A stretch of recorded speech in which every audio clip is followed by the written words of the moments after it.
The Hagmann Hagmann Report for today. It is Tuesday. It's a terrific Tuesday, actually.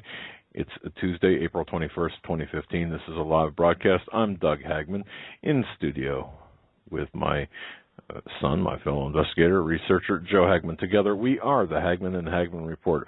I want to thank everyone, each and everyone, for joining us tonight. We've got a very, very good program tonight laid out for you. A lot of things going on, a lot of information to get into. Hour number 2, as usual, the real Indiana Jones, Stan Deyo. Boy, I'll tell you, we come to look forward to Tuesdays. In his appearance, Stan is just a fantastic, intelligent man. He's probably forgot more about physics and probably everything than I've ever learned. And his wife, Holly Deyo, author of, Preparedness, Dare to Prepare, Preparedness Books and Information. You know what, folks? Make sure you go to StanDeyo.com. Prison Places USA. Yeah, she's done so much fabulous work. But make sure you bookmark StanDeyo.com and check out all of the free resources they have there. I mean, it's incredible what is being offered by the Deyos. I was on the website today and just going through all of the preparedness articles and notes. You can, it's a book in and of itself there at StanDeyo.com. At any rate, for new listeners, and we're just getting so many notes. And I want to thank everyone who's sent an email, sent a card, a letter, anything, and say, hey, I'm listening from wherever, okay, whatever your location might be. Just fabulous. Thank you for doing that, and thank you for listening. And as we get closer to events taking place, I don't know, it just means so much to me that at least means so much to us that we can reach out and talk with everyone and kind of sit down at the kitchen table, have a family discussion, talk about what's going on. Maybe you don't get that opportunity at your home with your family. You're our family, and we really appreciate that.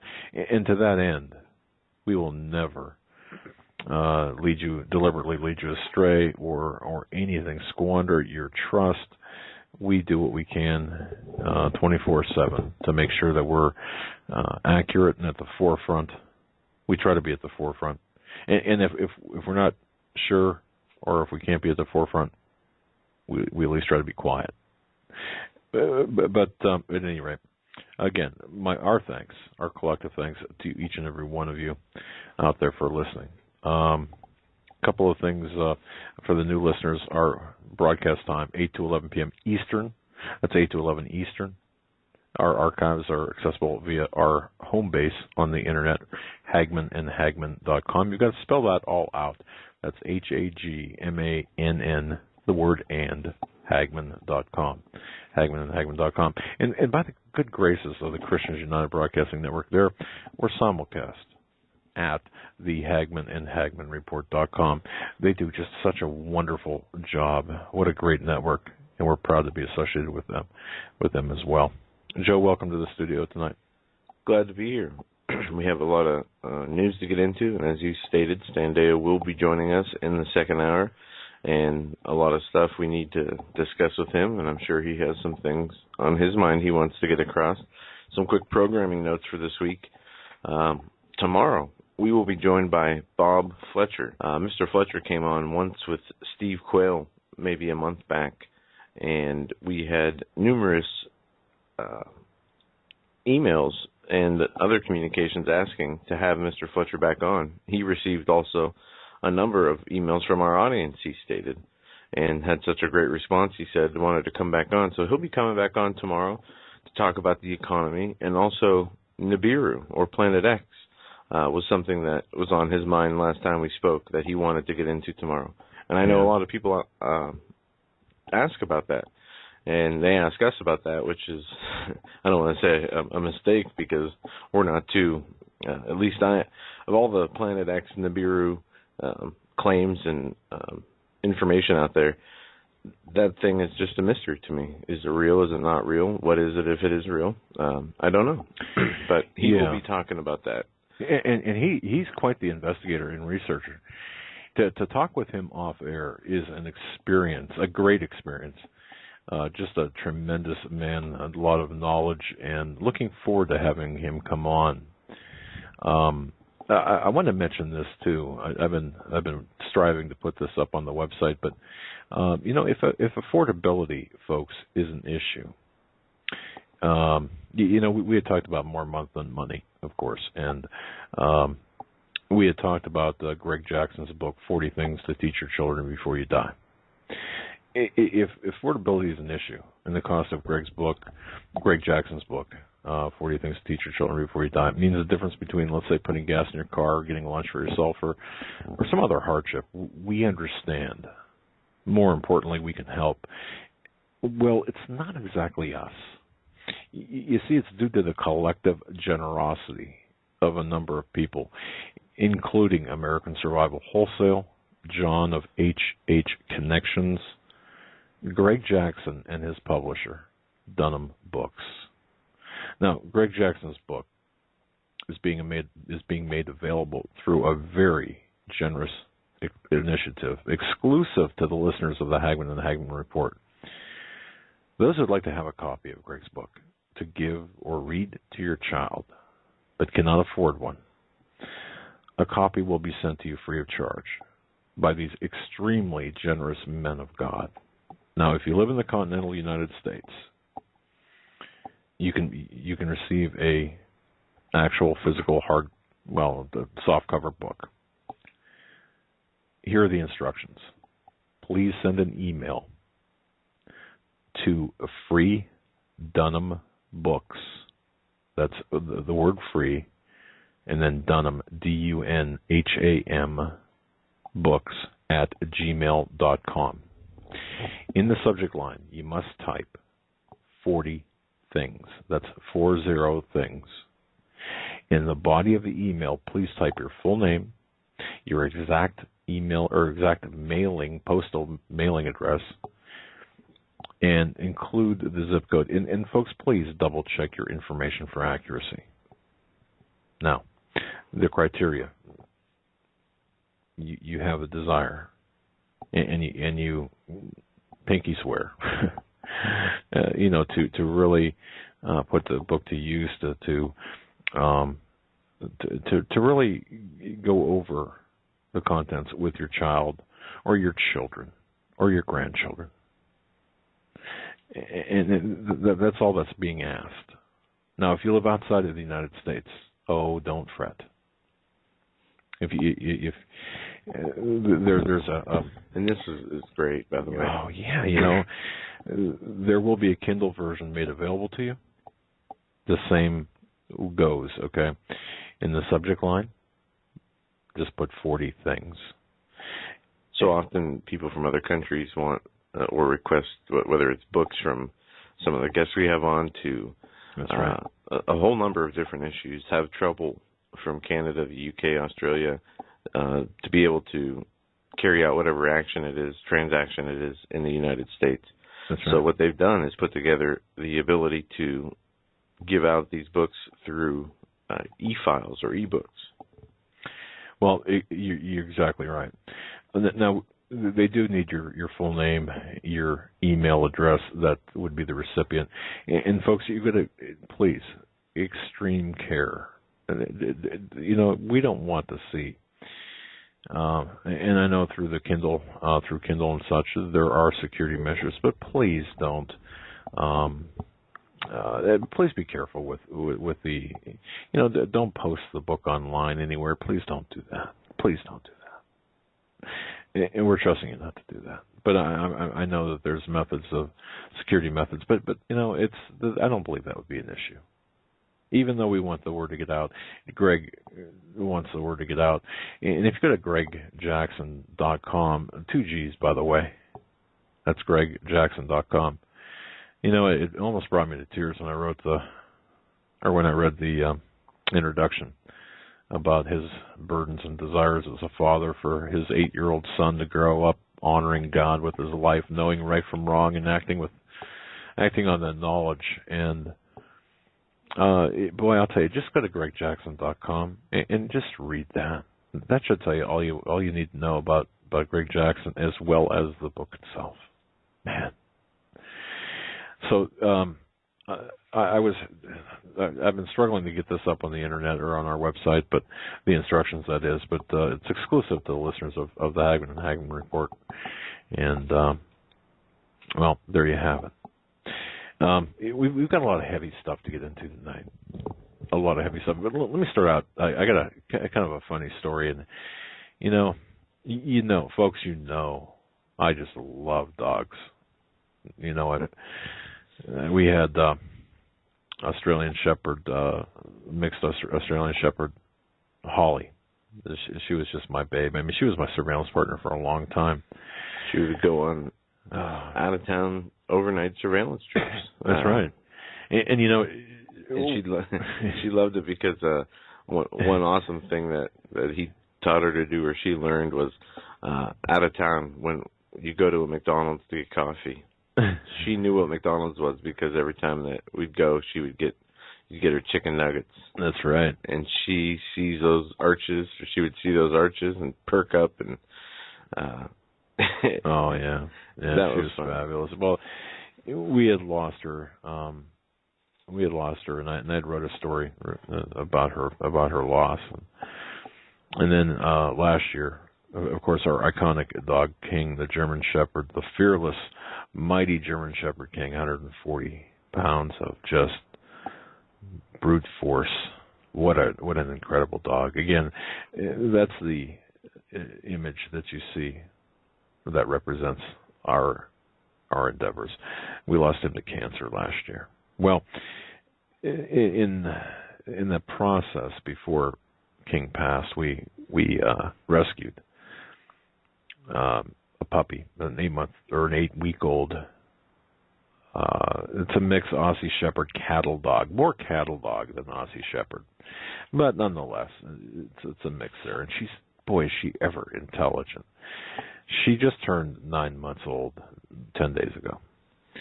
And she's our studio dog. She's my babe. And I mean, she travels wherever I go. And she's really, well, we had her in Florida. She took a trip with us to Florida. But the news sometimes gets real heavy. And of course, I share my concerns with Lady. That's her name. And we walk and we talk, and she loves to play. But, I noticed something really interesting, and I've been limiting my coffee intake. Of course, why do I need coffee, right? Well, so at any rate, I've been trying to limit my coffee intake, at the advice of Ted Brewer, which he's absolutely right. He'll be on Thursday also. Yeah, he's going to be on Thursday. And by the way, we are having him on once a month, But at any rate, today, this is... Holly used to love coffee. I mean, I don't know what it is about the Aussie Shepherds, but Holly just would just fight me for coffee. Only dog I've ever seen drink coffee. Oh, she'd love it. Well, I noticed the same traits coming out with Lady. And it's interesting because Lady, our studio dog, is kind of a cross between, personality-wise, between Holly and King. For example, King would just sniff out baseballs. He could sniff out a 50-year-old baseball buried 5 feet in the ground from 100 yards away. I mean, yeah. And the other day we had a real heavy rain here, and a fan blew off part of the roof. And we had to go up in the attic to fix it and make sure it wasn't leaking. And there's all these boxes in the attic. Well, I opened up this one big box, and it was full of baseballs. Now, I knew we used to collect the baseballs and keep them in the garage for him, but I didn't know you started storing them in the attic. Yeah, my initial intent, and it's still my intent, to give them in King's honor back to the Little League over here. And in fact, we were doing that pretty regularly. Somehow that box just kind of got put aside. But I think over the years, I think 3 years, he collected 800 baseballs. Well, I've noticed that lady now, when she's out sniffing around, she'll find baseballs. So that's a trait of King. But the other trait is she appears to love coffee. Well, I did break down, and I was having a cup of coffee today, and I was home with my wife, and I was doing some things, and my wife asked me to give her a hand with something. I had a coffee cup in my hand, so it was half filled with coffee, and I put the coffee on the stairs, which goes up to our second floor. And I went and I assisted my wife with whatever it was that she needed. And I was just, I don't know, 10, 15 minutes past, 20 minutes past. And I thought, wow, okay, I was going to finish my coffee. And I'm looking around. I couldn't remember where I set, how senior moments, can't remember where you set the cup. Oh, yeah, it's on the stairs. So I go over, and I grab the cup, and it's empty. And I'm thinking, did I drink that? Well, here, right, not too far from the cup, is a lady looking at me. Her eyes are as big as saucers. Her tail is wagging like 600 miles an hour. And, man, she's ready to rock and roll, okay? I thought, oh, boy. And it was Italian coffee, the real. It's a nice, bold, dark roast. Oh, yeah. And I could see, with a little cream, and I could see on her whiskers little beads of cream, on the front of her mouth. And like I said, eyes wide as saucers, ears perked up, tail wagging. I thought, oh boy, and of course, the worried father. I had to double check, make sure that this would not hurt her, and of course, it really wasn't that much. Certainly, I'm not in the habit of giving her coffee, obviously. And that was the first time that she succeeded in grabbing the coffee. And it was almost, if dogs, and I do believe they smile, I think she kind of had a smirk on her face. So after, seeing that, of course, I made sure she was fully hydrated, and I took her on a walk. And, she walked me. Let me tell you something. It was like a cartoon. All right, and she's all of maybe 40 pounds at 9 months, and man, I'll tell you what, I think she made it up to like 35 miles an hour when she decided to run in a nearby baseball field, and she ran the bases like 6 times. She looked like a puma or a cheetah or something. It was just incredible to watch her run. And I'm not sure, but I think I might have heard her giggle. Boy, later on, about an hour and a half later, she came back, or we came back earlier than that, but about an hour and a half later, man, she has crashed out, post caffeine, crash, 4 paws up, not a rating this time, just a crash. But I thought that was so funny. I mean, when I say funny, of course, it's very careful and cautious. I certainly wouldn't recommend giving your dog coffee, but just have that little bit of coffee, that accident, her eyes as wide as saucers. And I did capture a picture of her eyes, of her sitting there. So I'm going to put it up on the Facebook, our Facebook, just because, she just looks, what a doll.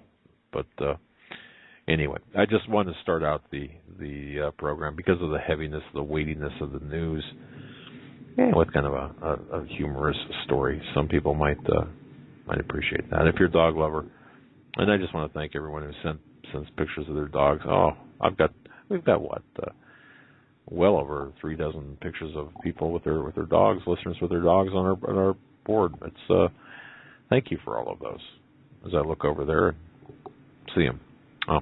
Anyway, so thanks for humoring me with that time, allowing me that time to talk about that. If you go to Hagmann folks, Sunday was the 20th anniversary of the Oklahoma City bombing. And the news, you'll hear it on the news. 168 people were murdered, 500 plus people were injured. Actually, 168 people were killed. That's what the news says. But in reality, 171 lost their lives because, you see, there were 3 unborn. They count too. Now, Joe, you'll remember this. In 2004, we were provided with, as investigators, we were provided with the raw data from Jana Davis, who was investigating the Oklahoma City bombing. And her book is called The Third Terrorist. In fact, got it right here, The Third Terrorist, the Middle East Connection to the Oklahoma City bombing. She's an award-winning investigative journalist. She used to work for KFOR out of Oklahoma City. The foreword to her book is written by David Shippers. David Shippers was the former chief investigative counsel of the House Judiciary Committee. He was the head guy that impeached Obama, or Freudian slip there, impeached Clinton.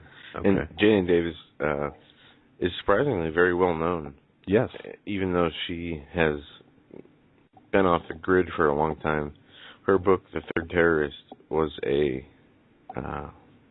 I'd say a shocking investigative look into the real events of Oklahoma City. Not the mainstream media given fabricated story. Well, exactly. And this is when Joe and I first began to really get out there and to investigate issues related to terrorism. Now, I will say this, okay? And we were working in New York City at the time. Oh, yeah. And I'll always remember this one trip you're referring to. I believe we woke up and had breakfast in New York City, lunch in Boston, and finally rested our heads in Albany on the way back. It was a long day. And it's all driving, Yeah. And there was, but we used to do that as a matter of, with regularity. But in this particular case, we had done that a number of times. There was a lot of prep work before surveillance. And back in 2004, I think it was early 2004, Jana Davis, I was introduced to her, and we spoke just a great deal. And I found her information, her investigative information, to be so valuable. And as she gave us information, the raw data, the names in the book, The Third Terrorist, many of the names, many of the locations are redacted for the safety of those who have talked. But so we were provided, Joe and I were provided with the actual names and locations and such. And Jana asked us to, hey, can you verify some things, just off the record, or without much fanfare, and certainly we did that.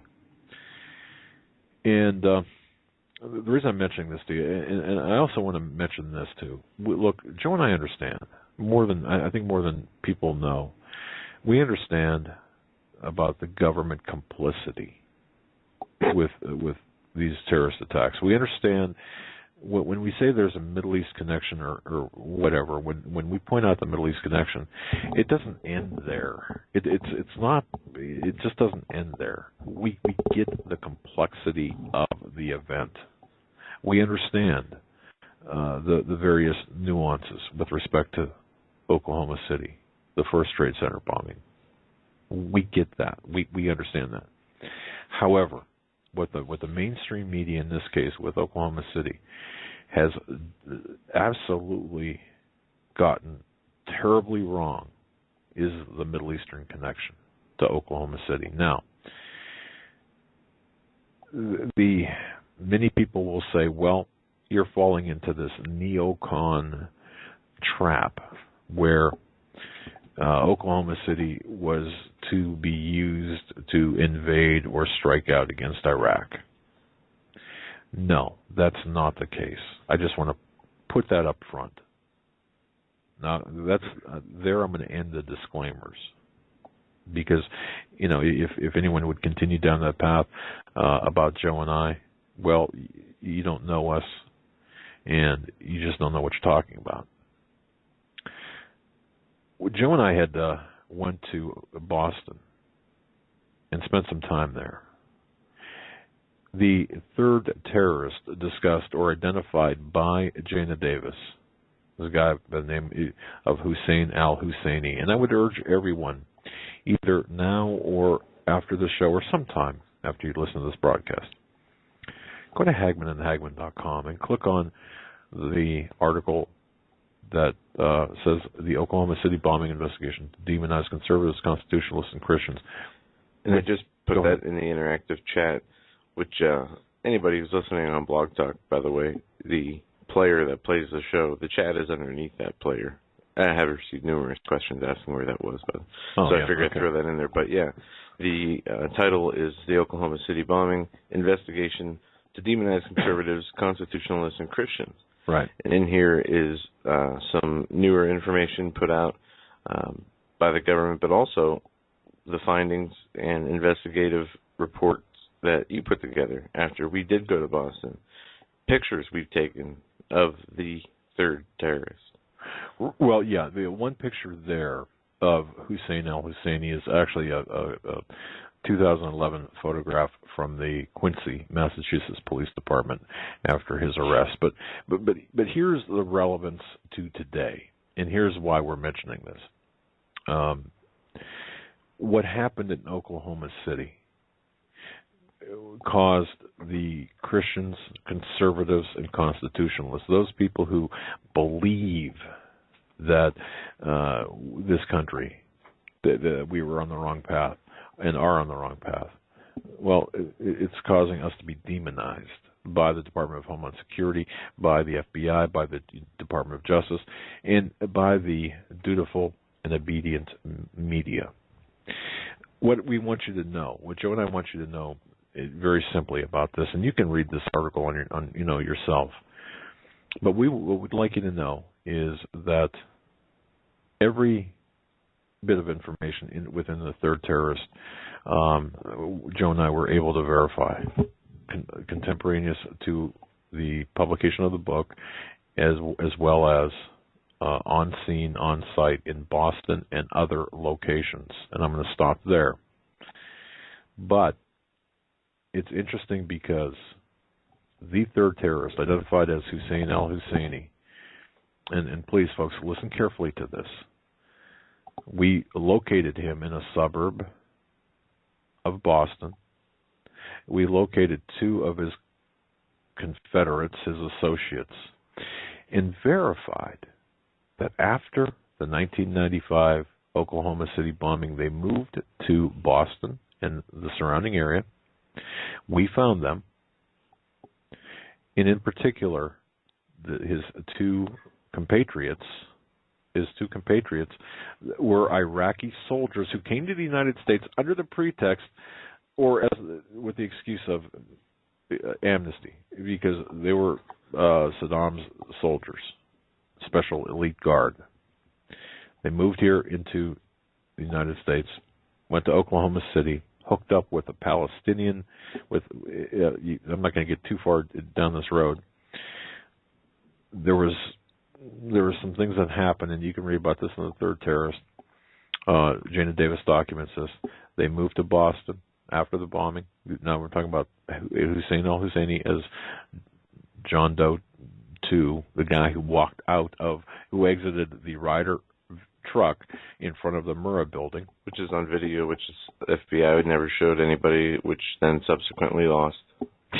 Yeah. Well, they don't have. Yeah, exactly. And the two others. Ladies and gentlemen, all three of these guys worked at Boston Logan Airport.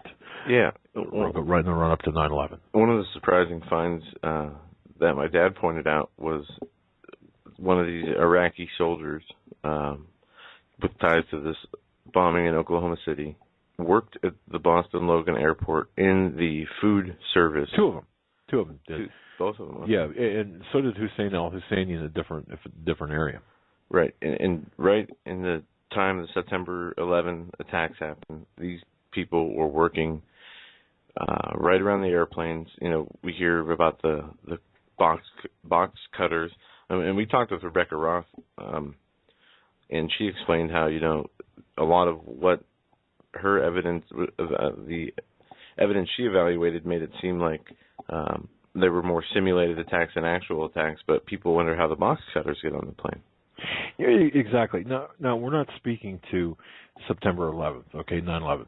It doesn't matter, because the different aspects of the conspiracy with respect to Oklahoma City as well as 9/11. There were conspiracies out the wazoo, multi-level conspiracies, okay? I mean, you would need really a month of full days and volumes of books to really, in flow charts, to really understand.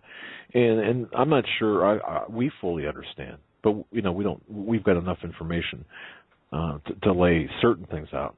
We don't have all the information, and none of this conflicts with Rebecca Roth or any other guest that we've had on.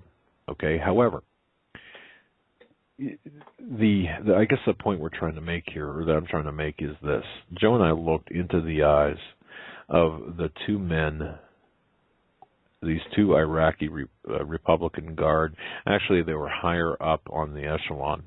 And to be clear, you looked in the eyes. Oh, yeah. You were the video operator, right? Hunkered down in a surveillance van in the heat of the day, after spending countless hours just waiting and waiting and waiting and waiting and waiting and waiting. And my first and only trip coffee. to Boston. Yes, and fun. Drinking coffee and anyway. But when I looked into the eyes, under a pretext, by the way, there was no soul. I mean, if the eyes are the window to the soul, man, those windows were closed. And that was the first sentence you uttered when returning to the van. I said, that guy's got no soul. Yep. And I remember this, I remember putting together the when you do surveillance, you've got to keep meticulous notes and such. Well, the activity level, just imagine two former Iraqi military guys, special forces, the equivalent thereof, with no discernible means of income. But there's a lot of activity, a lot of deliveries, a lot of people coming in and out. And, we captured everyone going in and out of their location in terms of on film. And this is no small operation. And then, of course, Hussein al-Husseini, a guy that was mentally unstable to begin with. Here are a few kickers. We phoned in. In fact, I phoned in because at the time, a lot of this information was being shared with federal agencies. Because at the time, I thought it would make a difference. Apparently, it did. Because no sooner did we, and I say we because it was Joe and I, no sooner did we provide a verbal update by telephone to the official agency, no sooner did we update one other person. We weren't even outside of the city limits. Hussein al-Husseini disappears. Gone. In the wind, as we say. Explain that. Maybe he was an operative, an asset. Well, there you go. I mean, you see, but we know where he went. I just can't say. Well, yeah, I can say I can say he checked himself into he allegedly checked himself into a mental institution before our tires hit the line outside of town. Much like rehabs, those mental institutions have very strict privacy laws where even law enforcement authorities seeking somebody who might be a resident there would not be even afforded the name of the person they're looking for if they're there or not. Confirmation would not be given. Precisely. Now, the other thing too, and I'm going to jump forward here a little bit, and there's a link to a PDF in this article of ours. It's under questions, lies, and audio tape. It's a link there that is hyperlinked with the words "as I predicted" in a report dated June 27th, 2005. It's called "Another Potential to Weep," because you see, here's what was happening at the time. Congressman Dana Rohrabacher, a Republican, promised to America that he could not keep. Earlier in 2005, he promised to hold congressional hearings about the Oklahoma City bombing. He said, "I'm going to do this." The congressman at the time, of my report dated June 27th, and this report is 15 pages. It is in PDF format and is accessible via that article. Explains everything. But I'll tell you this. He said, "Yeah, I'm going to look into this. I've got the background," and he was previously on the House Intelligence Committee, and you can read about this. But folks, on February 27, 1995, which was 2 months before the Oklahoma City bombing, the U.S. House Task Force on Terrorism and Unconventional Warfare, a committee, the very committee on which Congressman Dana Rohrabacher served, they issued a confidential written warning that stated in part that there would be a Muslim attack on U.S. soil, naming primary targets in D.C.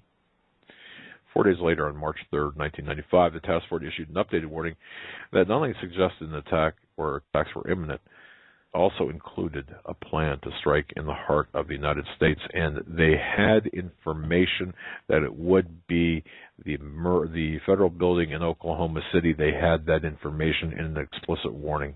That explicit warning went to Federal Protective Services. They knew this was coming. Now, and you can read in there about my stepson at the time was attending Pennsylvania State University, contacted Dana Rohrabacher's office.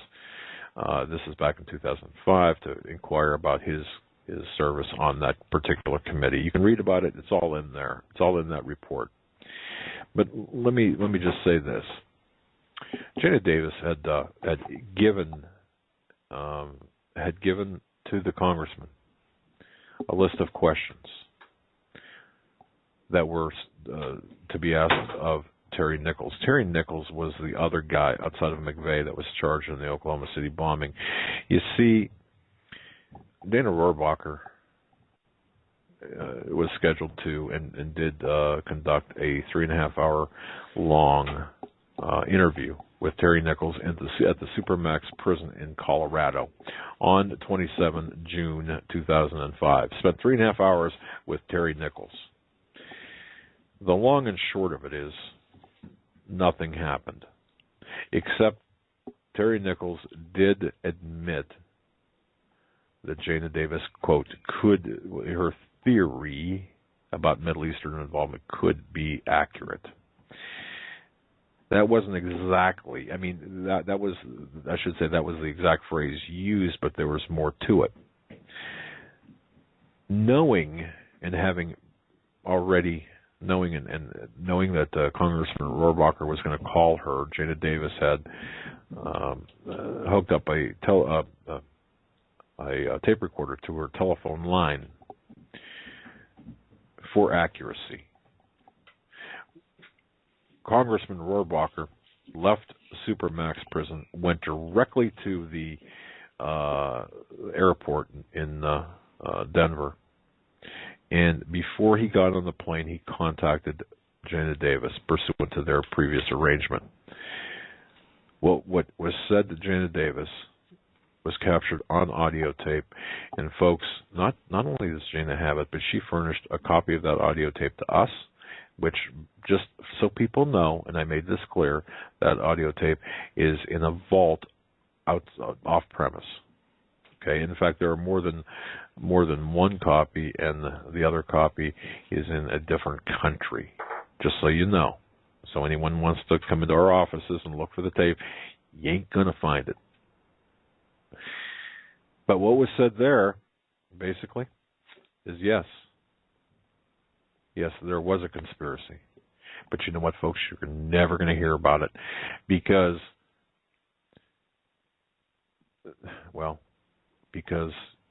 you know the answer to that, don't you, Joe? I mean, we all know the answer to that. Mm-hmm. You see, if you look closely at Dana Rohrabacher's funds, you can tell a lot about a person. You can tell a lot about a politician by who pays their expenses. I pulled part of this report. I pulled Dana Rohrabacher's travel expense reimbursement sheet. Oh, what a fantastic way to learn. Islamic Institute, the government of Qatar, the Arab Mission, the Arab American Institute, the National Council on U.S.-Arab Relations, all donors to the esteemed congressman. You think, folks, that we're a captured operation from within by Islamic terrorists? You think that we were captured then? Oh my goodness, we were captured then, and we're even more so now with Obama. People often ask, well, how did Obama get in? We have to look no further than the Clinton regime back in the 90s. Look no further than Bush, George H.W.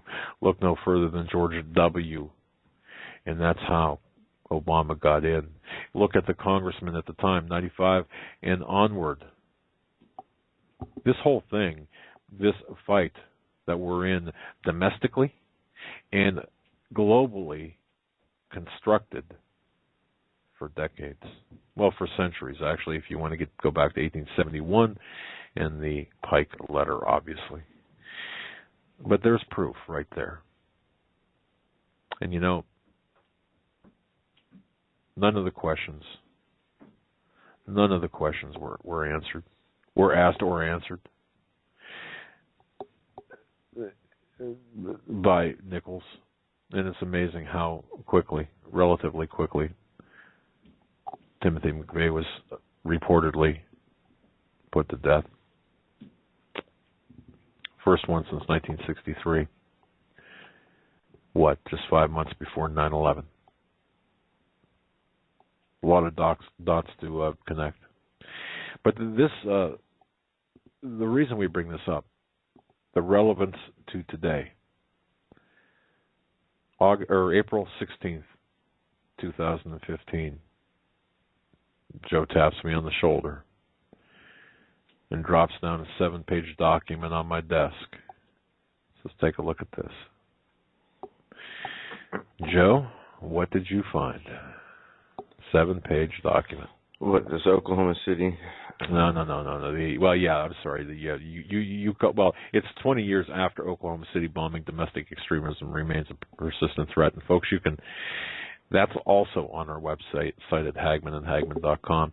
It's a joint intelligence bulletin that, and just here's an overview from the document. On the 19th of April, 1995, at approximately 9:02 a.m., an improvised explosive device placed on a rental truck destroyed the Alfred P. Murrah Federal Building in Oklahoma City, killing 168 people, wounding hundreds of others. Timothy McVeigh and co-conspirator Terry Nichols were subsequently held responsible for the attack. McVeigh was convicted in federal court on a total of 11 counts, including murder and use of weapons of mass destruction. He was executed in June of 2001. Right. Now, it goes on to say that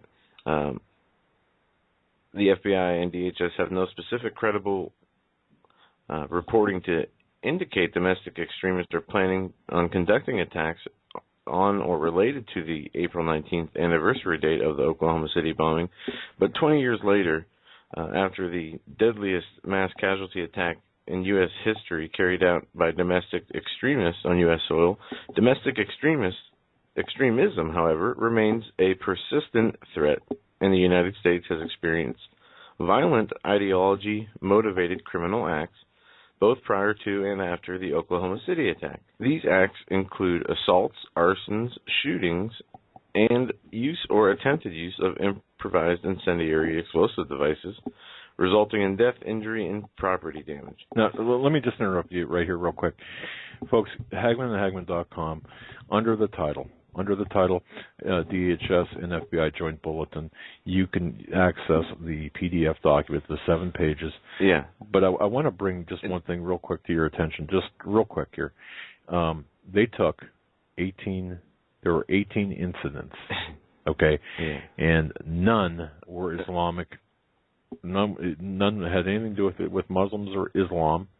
No, this is domestic extremism. Right, but you know what really, Joe, what really stuck out, and it's in the article, is they used as a significant plot and incident the incident that took place at the Bundy Ranch in Bunkerville, Nevada, in April of last year. They said that this was a significant act of domestic terrorism against the Bureau of Land Management, who suspended their operations due to, and I quote, militia extremist threats. Absolutely. They use nothing in here. Maybe one example is used in its proper context as a possible domestic extremist incident. Each other incident that is used here seems to be a coworker issue, a workplace issue. Some of them seem to be FBI in origin, with their creating terrorists. They talk about, and here's one of the first ones from Austin, Texas in 2015, March 23rd. A suspected domestic extremist threw a bottle containing flammable liquid out of a car window into a small group of pro-life protesters gathered outside a reproductive health care center. The bottle landed in the grass, resulting in fire self-extinguished. The individual being charged is going to be charged with aggravated assault. This is, according to the FBI, a significant plot of domestic terrorists. A guy throwing a Molotov cocktail out the window that extinguished in the grass by itself. Well, exactly. But you know what's taking place here, and the reason that I find this so significant is 20 years after the fact, after Oklahoma City, where domestic extremism, by definition, was never a factor. And they say domestic extremism is motivated by, and criminals try to justify their acts through anti-government, anti-law enforcement sentiment, racial, ethnical, and religious hatred, and advocacy of violence, and through conspiracy theories that continue to influence domestic extremists and their targeting choices of 2015. Right. So the reason this is important, this is not new news. You might be saying, "Well, geez, tell me something I didn't know." Well, you can use this information. You go back to 1995, and you can see the Clinton regime, regime in the Reno Justice Department, and currently the Obama regime in the Holder, still Justice Department. The same template is at play. The same operational playbook is being used. And even moreover, look at how history is being revised to fit the official narrative to create, perhaps this summer, Jade Helm, to create a domestic uprising that will target the people, the Christians, the conservatives, and the constitutionalists. And listen to this example. March 25th, 2014, Middleburg Heights, Ohio.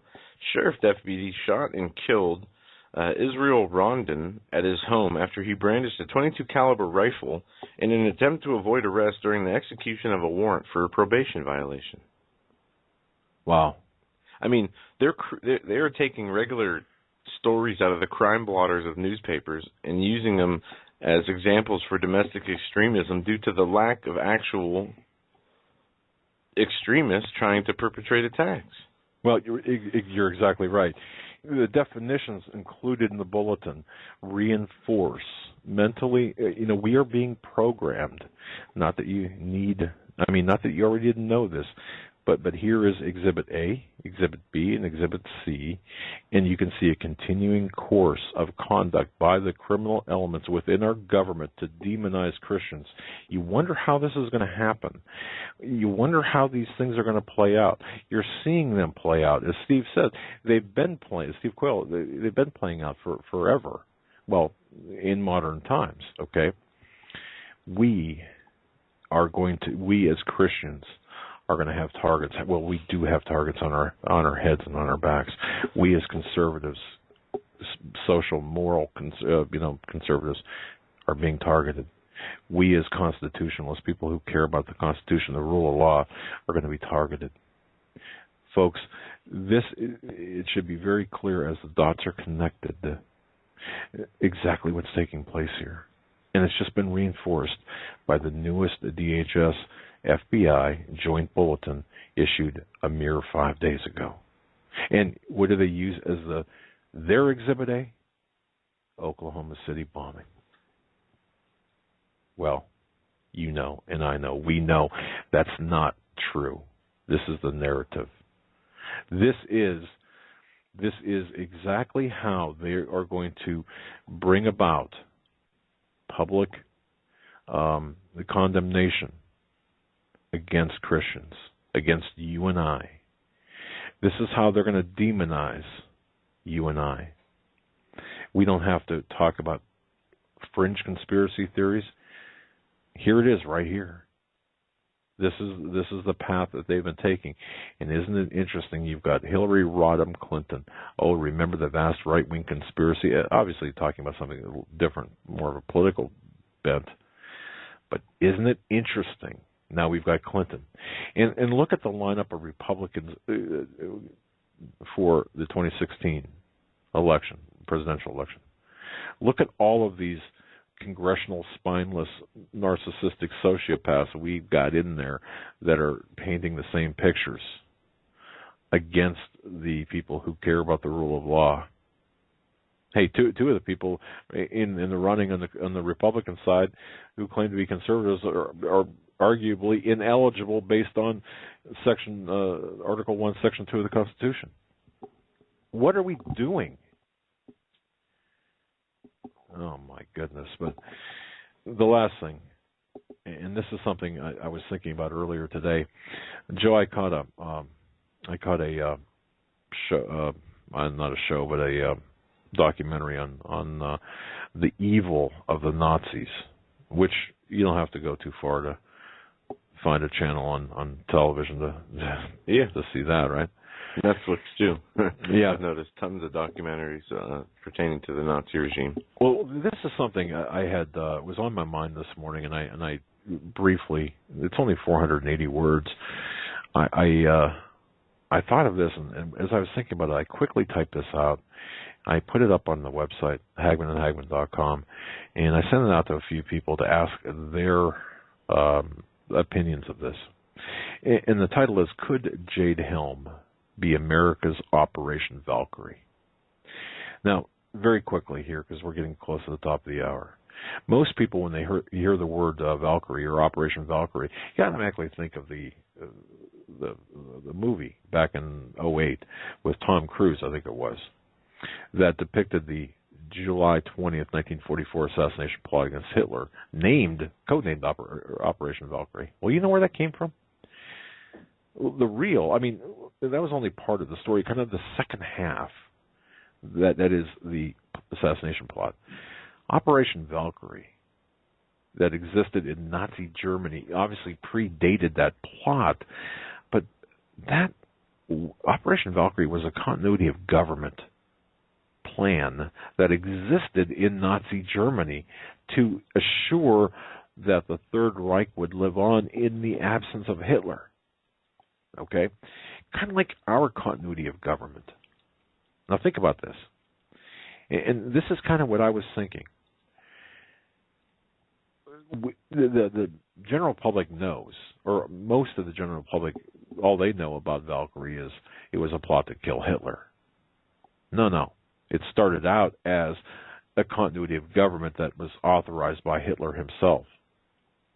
Only after it was tweaked toward the end of the war, and as the Nazis were getting the snot beat out of them, did this turn into a plot to kill Hitler.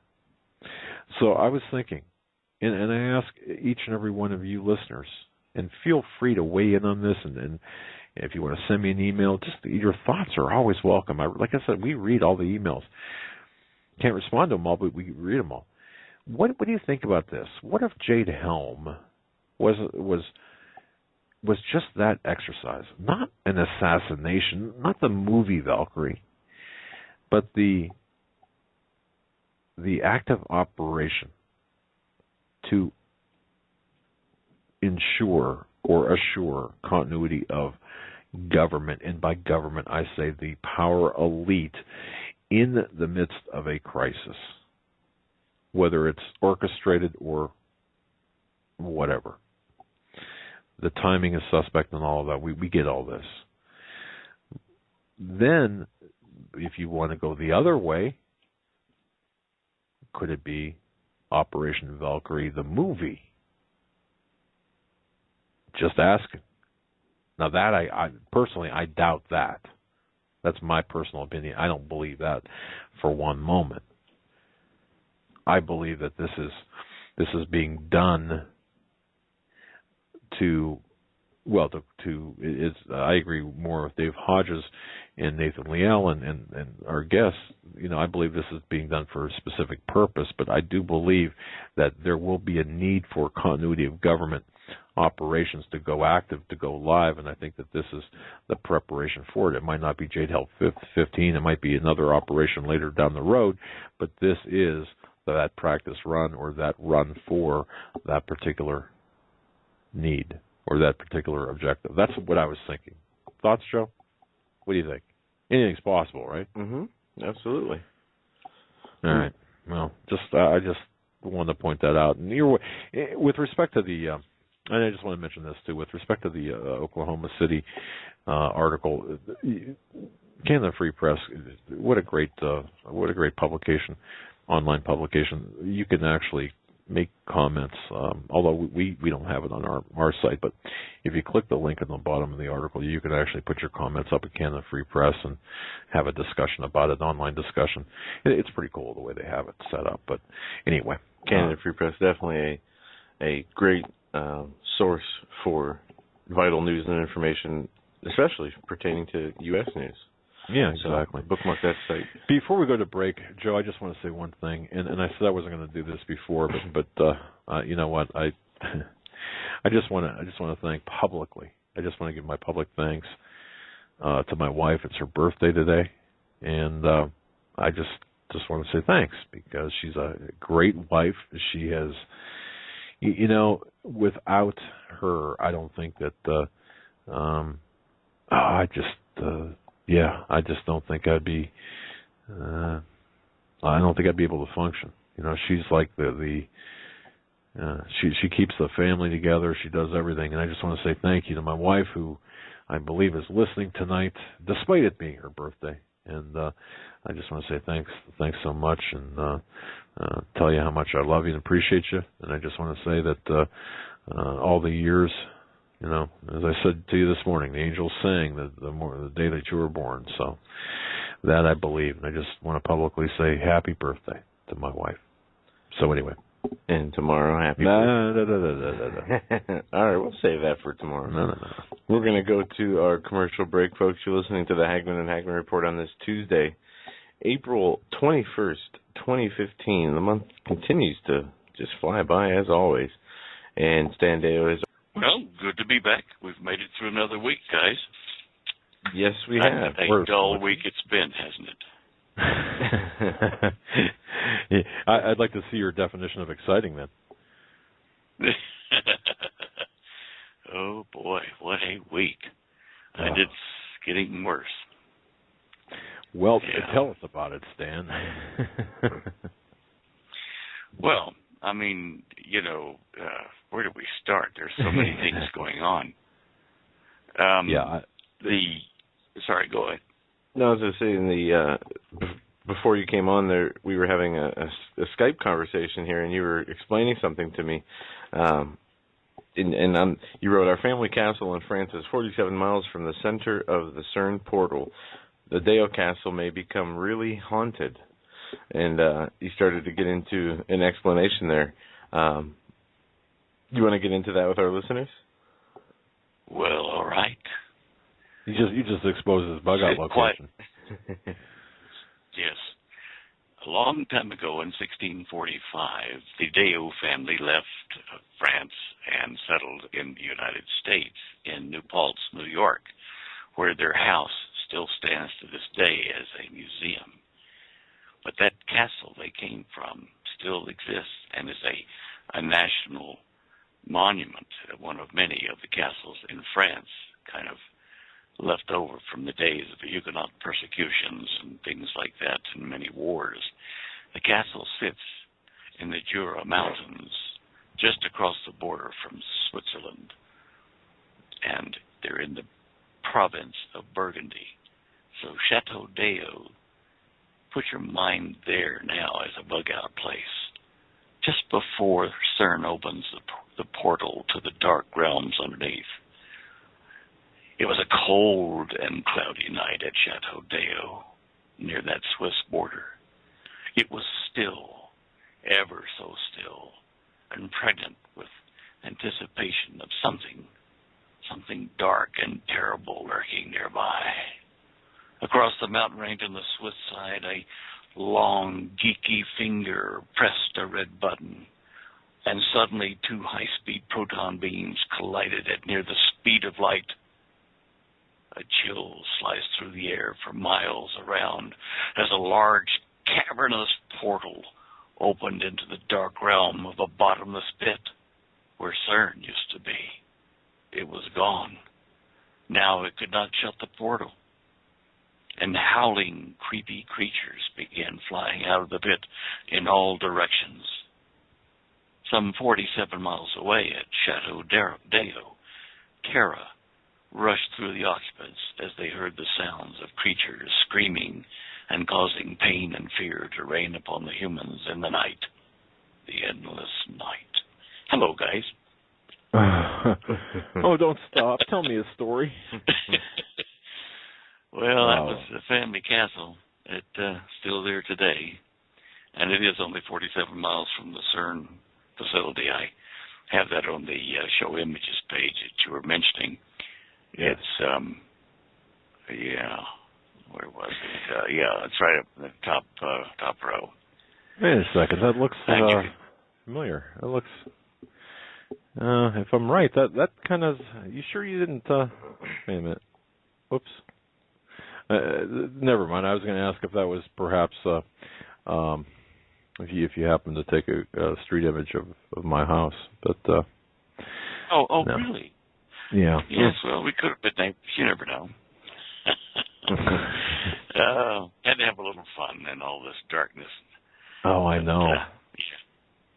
But seriously, that's Castle. I mean, that is your family. Yeah. Oh my goodness. Okay. Wow. Well, you really are Indiana Jones. Actually, yeah, I like that German thing there when they searched for the Ark of the Covenant. They did go to a castle and do something or other there. I remember that now. Yeah. No, that actually after the Catholic Church ran off the Huguenots, and our family left. One of the things that happened to the castle is it became a fort, and then it also later became a prison. So it really probably has ghosts of its own without the portal even. It's been through a lot. I bet you, just as a side note, I bet you mowing that lawn would be a real pain in the butt. But anyway, sorry about that.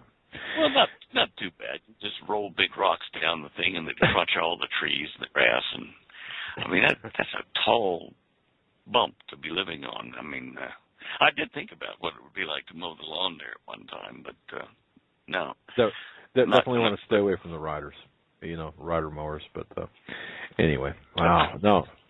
Yeah. Fantastic story. I mean, that's we actually dimmed the lights in the studio as you were halfway through that because you had to get in the mood.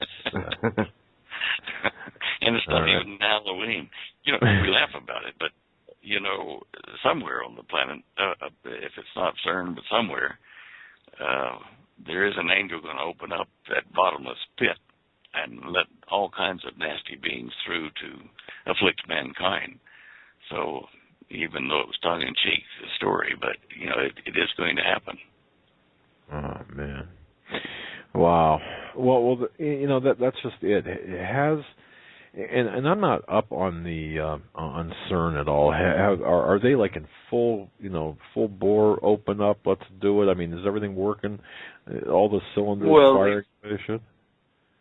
They've been running tests. If you go down to the third row and show images page there where it says the Large Hadron Collider live feed of the panel, you can get in clicking on the text down there. You can get in and see what they're doing.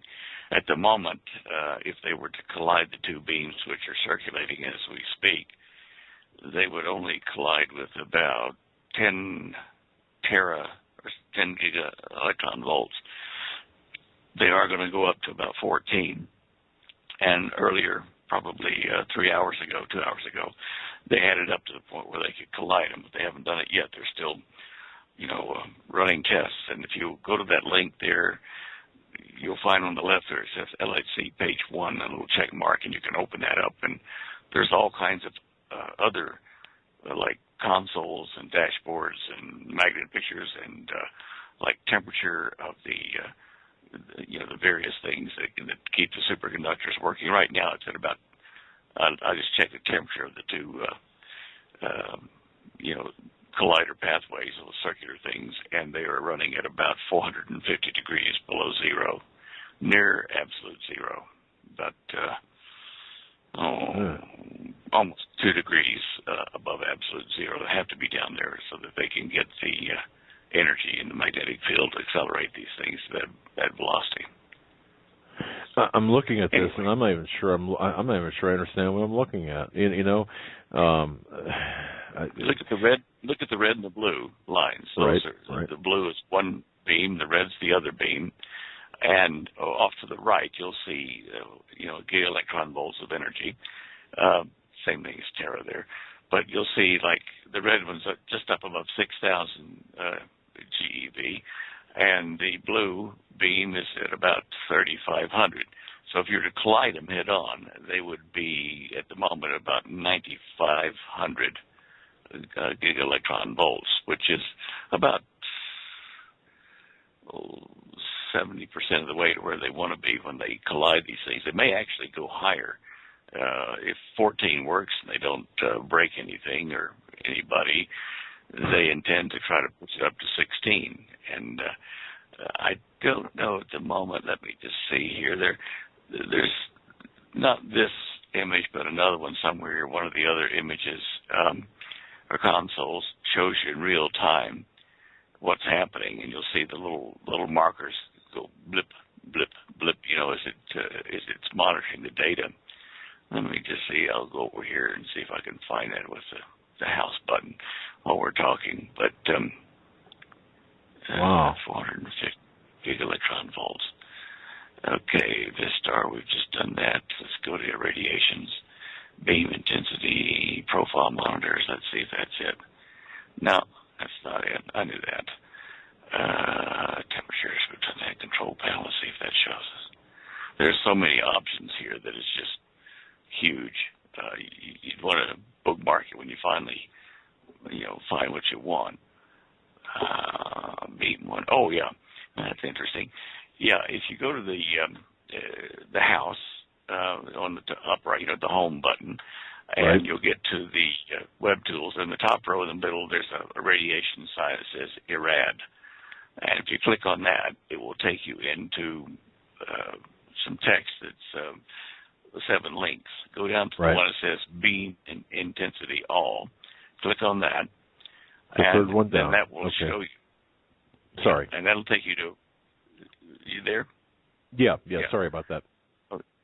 What you're seeing is where the beams are at present. A cross section of the collider. It will show you the pattern of beam 1, which is those blue boxes showing where it's striking, and beam 2 doesn't have as many strike points. It may be because it's more aligned and not fragmented. I think they should be closer to fragmented and closer to right in the middle of those red graph lines so that they can impact. It shows you the strength or intensity of the beams when you look at that. It's still not the one I'm looking for. I'll keep looking as we speak, but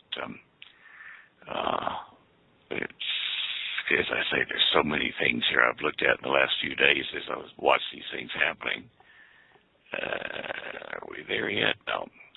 Anyway, when do we see the portals of hell opening up? I mean, and I'm not. It sounds like a sarcastic question, but it's not. I mean, it's talked about in many ways, metaphors into different subject matters that, when we hear portals in the sky, portals that people observe from amateur astronomers to things like the Norway spiral. But with the connection to CERN, they are literally have spoken about the biblical references to opening the pits of hell.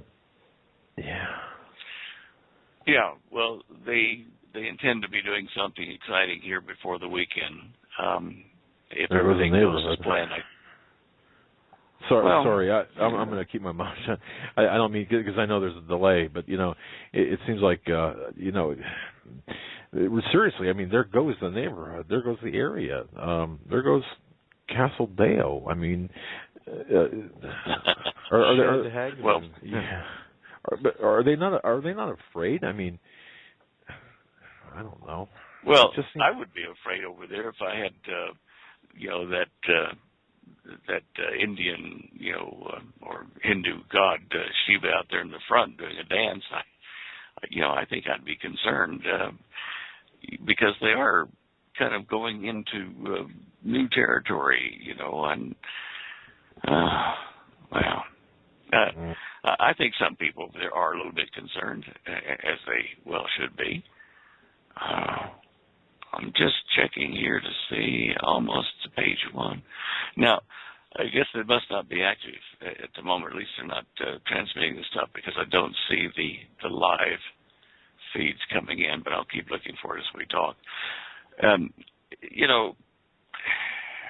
When they first did the atomic bomb, Oppenheimer and Tiller and the rest of them, they weren't sure of whether the atmosphere of the entire planet would catch fire and burn us all to the ground. But they still pushed the button and kind of grabbed hold of something to steady themselves as they waited for the Earth to catch fire, and it didn't. However, it doesn't mean that even with nuclear bombs, something like that can happen.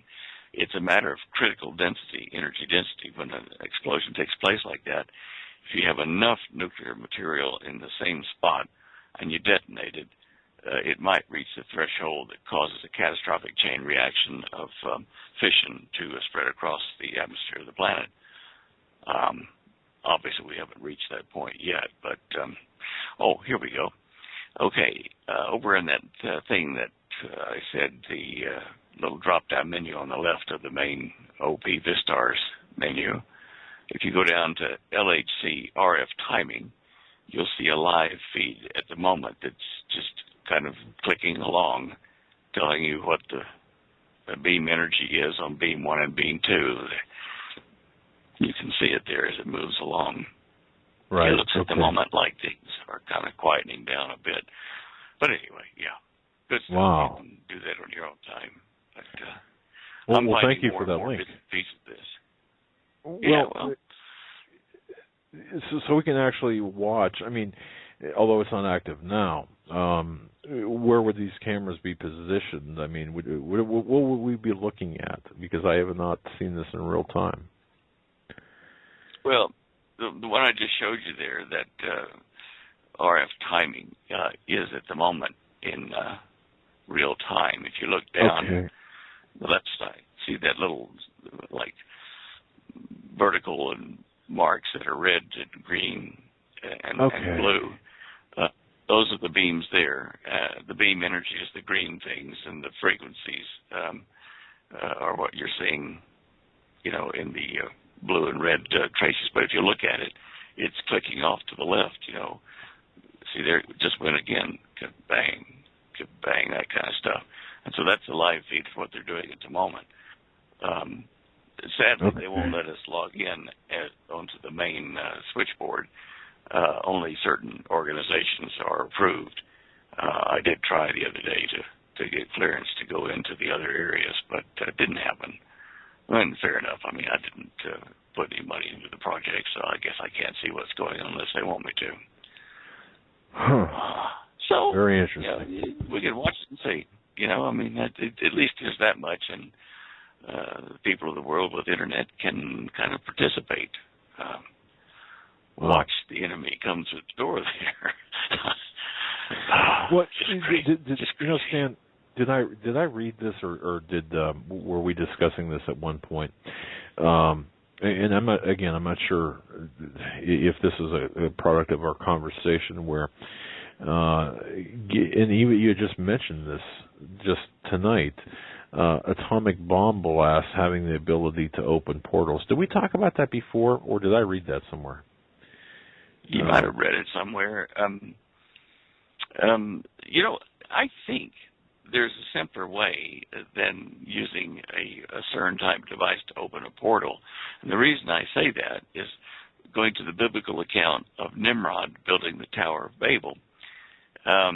He was trying to open up a portal to go up into the heavens and be as the angels and God were and are in their level. That's why they came down and destroyed the tower. So he didn't have a CERN facility there, and whatever he had, if it was technology that the fallen ones had shared with him, I'm sure God wasn't too happy about that if they did, but it would have been a lot smaller than 17-mile loop, 300 feet under the ground like CERN is.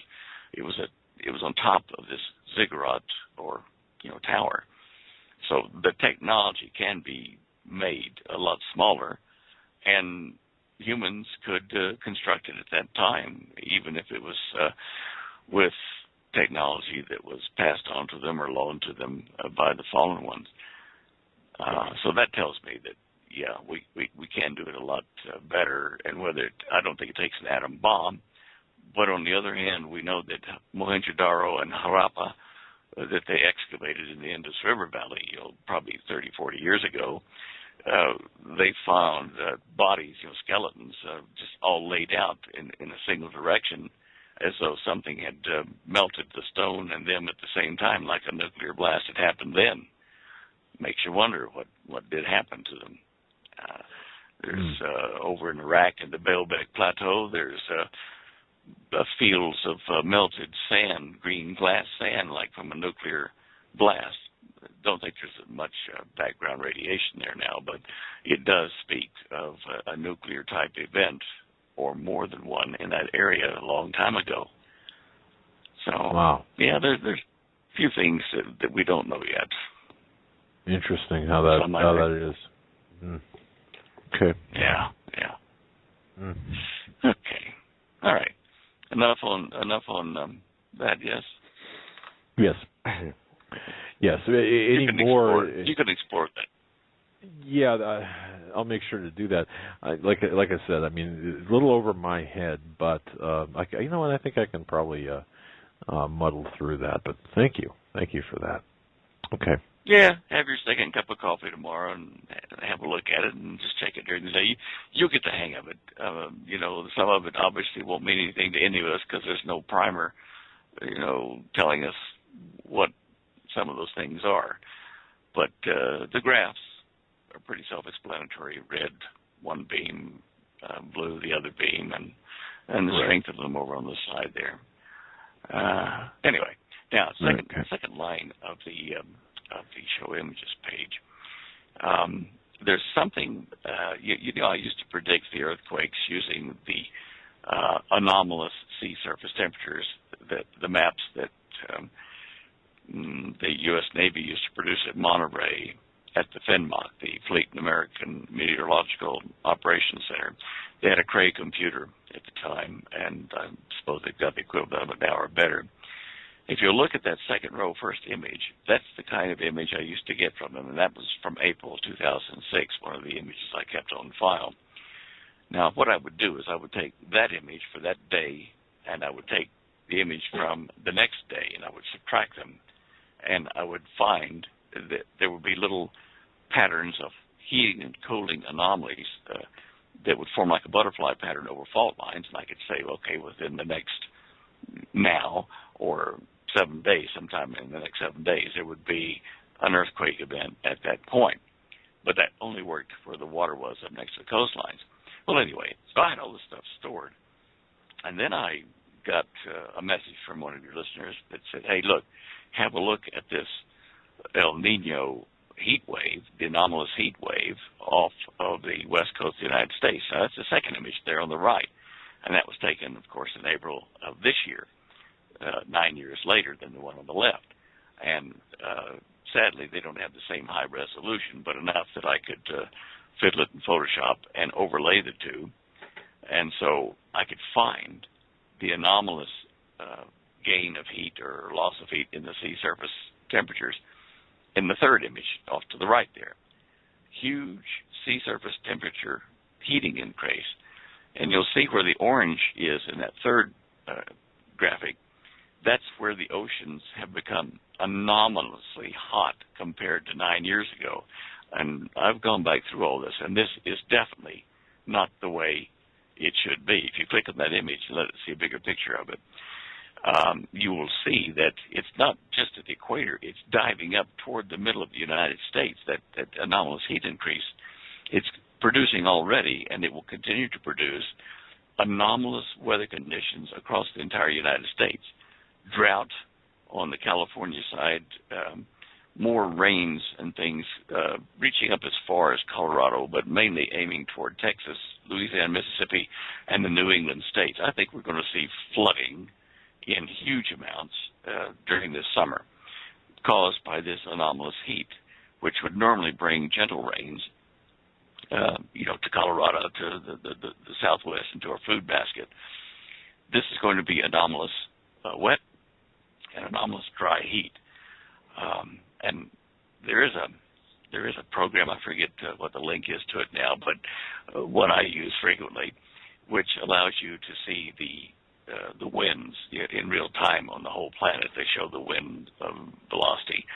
I just didn't put that up. But it's a good thing. I have that site. You remember that?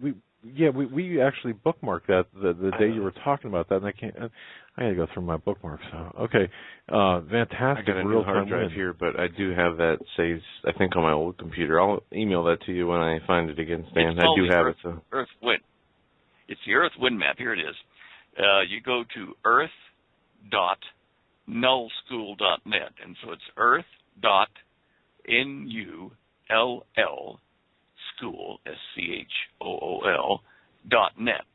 And when you get there, you will see a dynamic Earth, with the winds on it at that particular altitude, and you can grab that map and move it around and look at various countries, and it works for you now. And it's showing that the major vortex in the northern hemisphere at the moment is, kind of east of Greenland and, out in the North Atlantic. There is something developing in the offshore region of Alaska, along the Bering Strait area there, but nothing really hard and heavy at the moment. But you can see, going down the west coast of the United States, you can see the arrows of the wind going down. Let me just change that over to miles per hour. I'll tell you what that is for miles per hour. Okay, the winds are about 32 miles an hour coming down the coast from Washington State all the way down to Los Angeles and then going back out to the ocean. But it's part of a system that's forming a big, like a slow-speed hurricane. It's not yet at hurricane speeds because 32 miles an hour isn't that bad, but we'll keep an eye on that and see what happens. Now, that's part of this heat problem that we saw in the graphic I just told you about. Anyway, that's that. Okay. So let's keep an eye on that. I think we're going to see some very bad weather. Okay, now let me ask you a question, because from the other map, not the wind map, but the other map that you were talking about, if I can get back to it, you had mentioned about here it is right here, about the change, the sea surface anomaly, specifically this year, and you had said the flooding, essentially in our breadbasket area, if I understood this correctly, based on the sea surface temperature anomaly of April 2015. Okay. Is there a simple explanation to that? I mean, because, for example, if I'd see another map, well, the heat. Okay, I mean, how can you tell from people this have map? speculated that underwater volcanoes are the reason, and those eruptions are the reason for the warming in the global oceanic temperatures. I mean, okay, well, let me back up and ask this: Are we looking at global warming here? I mean, or we're not? Are we? Or this is just? I mean. Well, this is going to contribute to global warming. What you're looking at there on that second row of images, the left image and the middle image show the anomalous increase and decrease of temperatures across the sea surface. And in the middle one, it's showing you that right now the increase is the major player across the oceans of the entire planet. There's like 80% of the oceans are heating up rapidly. They're anomalously hot. Now, the third image is the first two images subtracted, and put back together with a color coding. Now, the third image, in mathematical terms, what I've done is I've given you how fast, over that 9-year period, how fast the oceans have heated up. And so on the third image, where it's red, it tells you that it's been a rapid heating, relatively speaking, over a 9-year period of the region off the west coast of the United States. But the true, it's the rate of change. It's the rate of anomalous heating. So it's speed on the last one, and it's actual anomalous deviation in the first two. Does that make sense yet? Makes perfect sense. Thank you for that senior moment, I think, there on my part. Okay, now I understand completely. Okay. Very well done. Thank you. Second order. Well, it's a derivative, second derivative, if you want to talk, nasty calculus terms and things like that. But anyway, that's fairly self-explanatory there. And I've put underneath there the two pictures of the blood moon in the Shemitah thing, the third and fourth one. Now, we just had the third blood moon, 4th of April, and the one coming in September, on the 28th of September this year, the last of the 4 blood moons. What this graph is showing you, if you click on it and get a bigger picture, you'll see that it's self-explanatory. It's showing you where people will be able to see the blood moon and to what extent. The dark blue areas, which is from about the middle of the United States over toward, it gets all of England and part of Spain and almost all the way to Italy, will be 100% visible unless there's cloud cover. And then the next zone outside that, you'll be able to see about 3/4 of the Shemitah, the 4th of the blood moons. And it's just telling you, if you're in those locations at that time, what you can expect to see if you don't have cloud cover obstructing your view. Just something you can download and put on your desktop and look at it later when it's time. Very good. Did you guys see the article about the strange green glow that the robot took a picture of in the Fukushima reactor? I saw a story last week, I believe, that the first robot to enter Fukushima died within hours. And I have not seen a story since, but they sent another robot in there? Yeah, the second one went in, and it took this picture of this green glowing something. They don't know what it is in the middle of the fuel pile there. You can see the picture of it, and if you click on it, you can go and see the actual video that the robot took before it fell over, the second one. At that moment, there was 1,000% increase, or it was 1,000 times. Let me just check and see. A huge spike, 1,000%, which would mean 100 times. No, 100%, 10 times the amount of radiation spiked at that moment, and that's, they think, what killed the second robot. But if you click on that and go read the article, you can see what they're talking about and play the video. There's a button you can push there and play the video as well. Fascinating stuff. See I don't that. know what it is. But. Wow. Yeah. Well, not good. Apparently, I mean, obviously not good. Okay. Interesting. Have you guys been watching Alexis Tsipras? You know, the Greek Prime Minister. You've been watching him over the last week. No, not me, Joe. I'm not sure if you. I've seen some news about Greece and what they're facing here with the economic activities that are taking place. Yeah, I heard, Stan, basically bail us out or the world falls. I mean, kind of that's the way it sounds. It's a mere pittance, and that was what, yesterday? But I didn't know if that was exactly from, who that was from. But what are we doing? Well, he's sitting in he's like say you had a three-party system and two major parties in an election and one little tiny guy, one or two people party, and his vote, let's say, would give power to this party or to that party because they're so close, the major parties. In his case, it's not parties, it's countries and world economies. And Alexis, if he votes to go with Europe and with Germany, with Merkel, that's one way. If he votes to go with Russia to solve Greece's problem, that's another situation. Changes the dynamic of the whole world. And if he goes with nobody and they go down, like you were saying, it's a house of cards. The world economy will collapse. Shortly after that, I think Mexico would follow, and then eventually the United States. Now, what I'm watching this guy is Time Magazine put him in the top 100 most influential people in the world. You can click and read that article there. When he's got his hand up, just click on that and go read that article.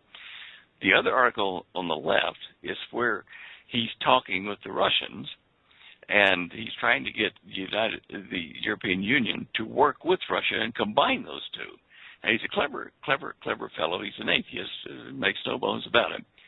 But he's very clever with politics and with finance. What he's done is he's gone to Putin, and they said, he went away empty-handed. Not so. What he's done is he said, look, I'll sell your gas. You get a commission here. I'll let you pipeline it and whatever. And he said to them, could I have an advance payment on all the money that you're going to make from, let me sell the gas? Let's say 5 billion with a B euro to start with. Well, that'll keep Greece going for 5 to 8 months, on their current, balance of payments. Because every month he's got to come up with about $1 billion for internal problems, and then he's got loan commitments that are about $500 million to Europe that he's got to honor. But that would get him out of the poo until Russia could get the pipeline and other deals signed. And so he's doing a fantastic job. Because he's sitting in a situation that he's in control of a lot of economies and countries at the moment. He's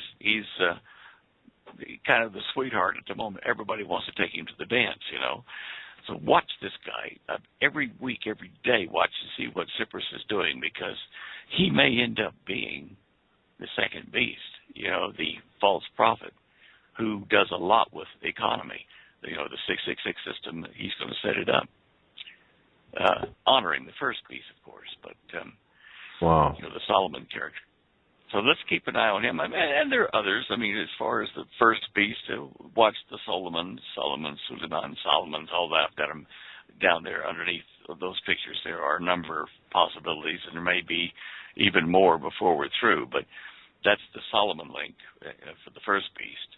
But the financial link, the financial wizard, and the political smooth talker, second beast, that's kind of a thin field at the moment. I have Cyprus, and I'm not sure that I agree with Hal Lindsey about the fact that he's got to be a Jewish fellow because of the interpretation of the land. When they say the second beast comes up out of the land, and they're saying that means just Israel. But this was written by John in the island of Patmos as a Christian, a Gentile, and his use of the word land may have been more in the traditional local thing, meaning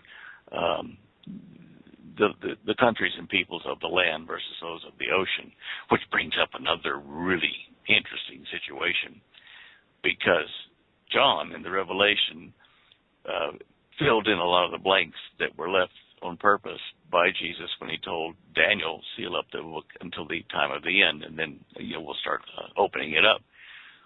The first beast comes up out of the sea, and the sea, it says at one point, the waters, which the harlot, the Babylon, the woman on the beast, the beast is standing on the waters of, meaning the nations and peoples and tongues of the world. But there are two meanings for the word sea, S-E-A, and seas in the Greek. One of them is definitely used at that period of time to mean the Mediterranean Sea, the inland trapped sea. And as I was watching a UFO thing, one of those crazy, Tsoukalos documentaries in brackets and quotes about the ancient alien theorist stuff, they said that there's been a lot more UFOs seen underwater in the last 10 years than ever before. The USOs, the unidentified submerged objects. Suppose that there's a whole civilization at the bottom of the oceans or the Mediterranean from which the alien god, as it says in Daniel, will come up to help the Antichrist, the Solomon of this time. I'm chipping away at some more information to get out of Daniel and John by using this concept. Well, that's an interesting... And, on the History Channel and other similar type channels, they have the ancient alien astronaut theorists. They have all these different shows on disclosure and alien life. And just recently, I've seen a huge uptick in commercials for what you're talking about, Stan, the underwater USO. They're starting to make TV shows and create theories that, the aliens live under the ground. And there have been countless reports from pilots and, people who are on ships stating that they have seen, these objects, burst out of the water, shooting out into the sky, and vice versa, coming back down in from the sky to the water. Yeah. They are on the increase. There's no question about that. One of the reports on that documentary you're talking about had a naval guy on board the what's that big aircraft carrier, the Nimitz. He was on board that, and the gong sounded. Everybody get below decks. We're in a emergency situation, and get below decks and lock the doors. Get off the deck. He didn't quite make it to the door. They locked it, and he was locked out on the deck during this alert. And he saw off the port side of the ship, I think he said, a huge object, a craft, start rising up out of the ocean, get out of the ocean, and park there in the air next to the Nimitz. And it was bigger than the Nimitz. I mean, like 400 feet is pretty big, but it was bigger than that. And it sat there, and he kind of just sat there, stood on the deck thinking, am I dead or what, And all of a sudden, this thing just went blink, straight straight up in the air. Before he could move his eyes up, it was gone into orbit, and away. Now, that was really a huge object and an eyewitness account. And he's not alone in that. There have been others, naval personnel, who've seen things like that. I've talked to a couple of them, or at least to one that I remember now. It's been many years, but I think two in the past. And I helped one guy with his book, The Pale Horse, that Cooper wrote.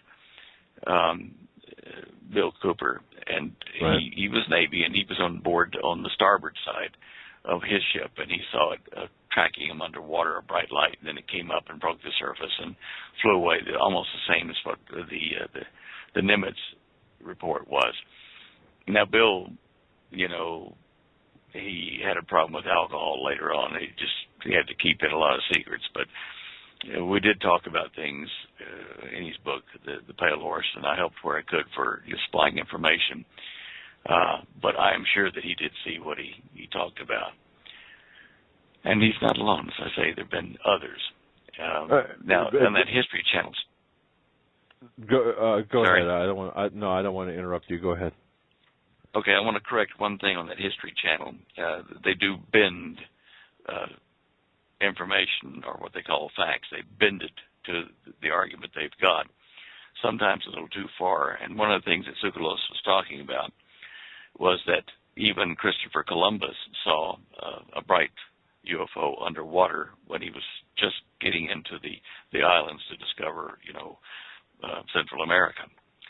And I went and got a hold of the log for Columbus's journey, and one of his crew saw the first thing. They were approaching the islands at night, didn't realize that there was land there, and they saw what they all described, Columbus and his crew that saw it, like a candle moving up and down way off in the distance ahead of where they were traveling. It wasn't under the water, it was above the water, and eventually historians have looked at this and found that the natives of the islands would sometimes fish at night and have a torch on board their boat to attract the fish and see what they're doing at night. And that's probably what Columbus saw, but it wasn't under the water traveling alongside the ship as they show on the Ancient Aliens programs. They bend the facts to fit the UFO thing. So just be careful when you hear something that you can check on that show. Go check it, because a lot of the time you'll find it's been kind of exaggerated the way they want it to sound. Oh, absolutely. And I would say that goes for anything on TV and even radio you hear anymore.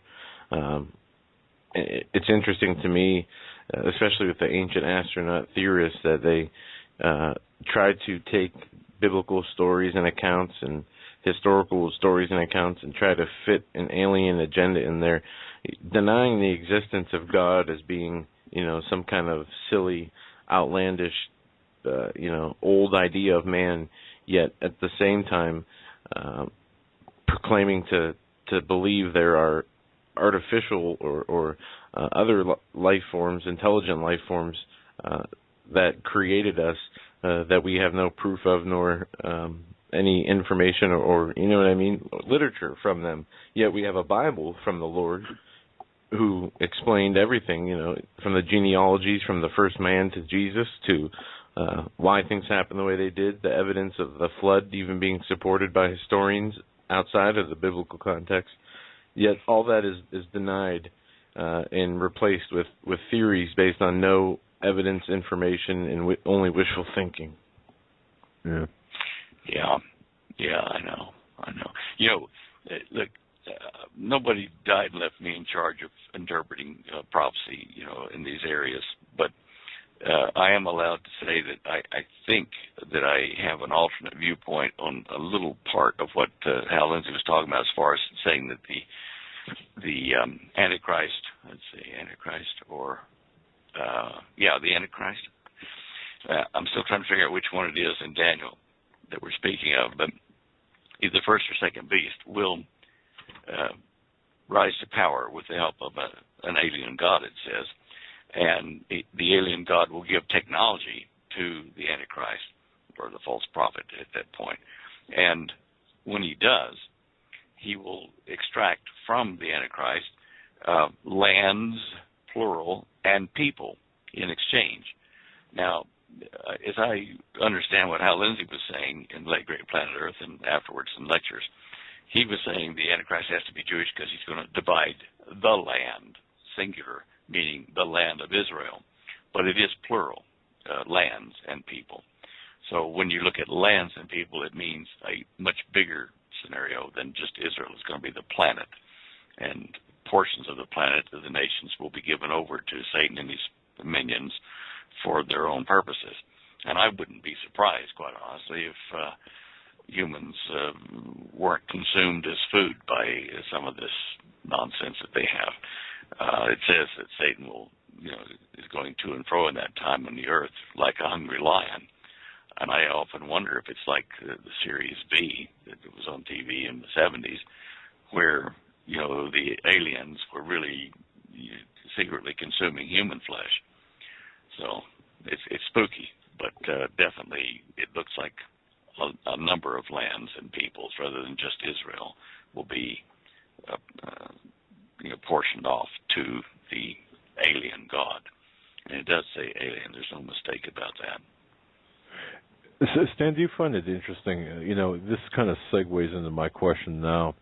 More and more, you see the headlines of people, of these billionaires, wanting, of course, to extend their lives, ultimately to avoid, at least in my view, and it's consistent with others, to avoid judgment and, among other things. But they're in search of immortality. But I mean, are we not seeing this convergence of events right now that seems to be pretty harmonic? This harmonic convergence of events that certainly are setting up things for the Antichrist system in all areas. It's more than convenient. It seems contrived and planned, inconsistent with the Bible. Yeah, look, these people, these illuminists, these bankers, these powerful people behind the scenes, in the main, are atheists. They do not believe in a supreme being. Some of them are deists, which means that they think that an intelligence did create the universe or the earth as we know it, but then wandered off to let mankind, sort it out for himself. That's not the best idea to have. But anyway, that's the way they tend to feel. And this year, I think we're going to see a lot of things happen in the world, war-wise and economy-wise, that will definitely tell us how to interpret the prophecies of Daniel and John, at least to the point of the beginning of the tribulation period. Greece, Alexis Tsipras has said he's going to start taking money out of government accounts, bank accounts, to meet other payroll things he's got to meet within the country. And he's considering also at some point here in the near future grabbing portions of everyone's personal bank accounts and limiting how much they can take out of the bank and how much they can put in cash. This is a forerunner for what's going to happen to the rest of the world. They're going to start saying you can't take out more than such and such amount of money out of your account, if any, and you can't deposit any except so much per week. And people dealing in cash will be on a suspect list. That's just, we're seeing that in the news with Greece. That's why we're watching Greece, because it's like a test case for all the stuff that is about to be happening.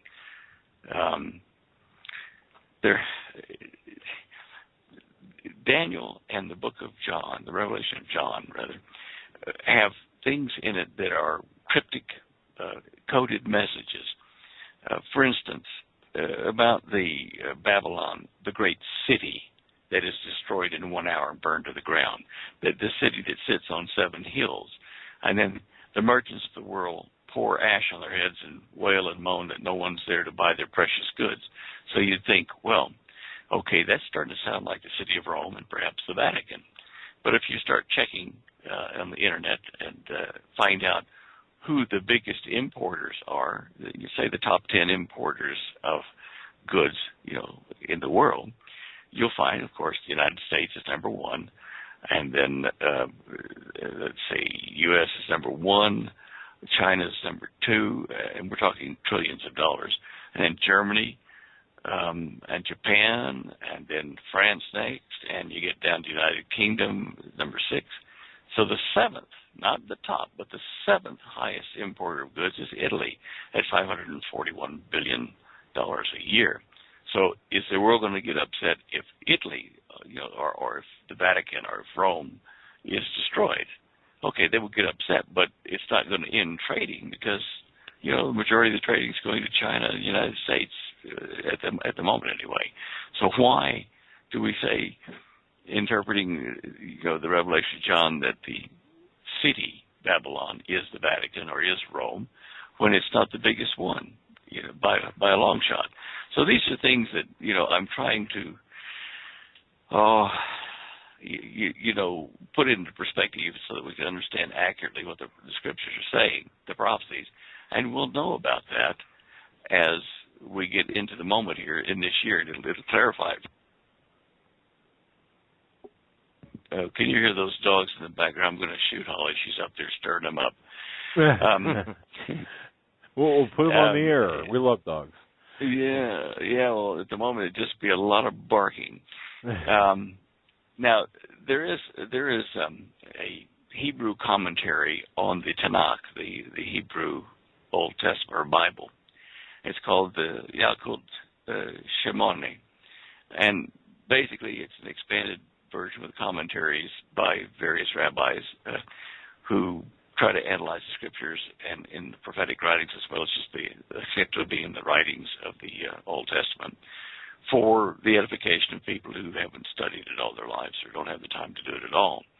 And one of the things that they're saying in there, there's a prophetic one in this collection of commentaries. It says that the president of Iran weakens and threatens the king of Saudi Arabia in the end days here. And the king of Saudi Arabia will turn to the West, in this case the United States, for support, counsel, and assurance. That's like he's doing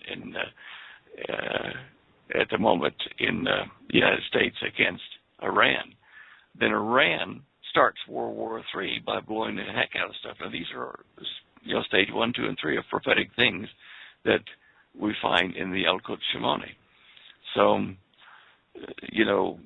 do we believe it? They've interpreted the prophecies correctly.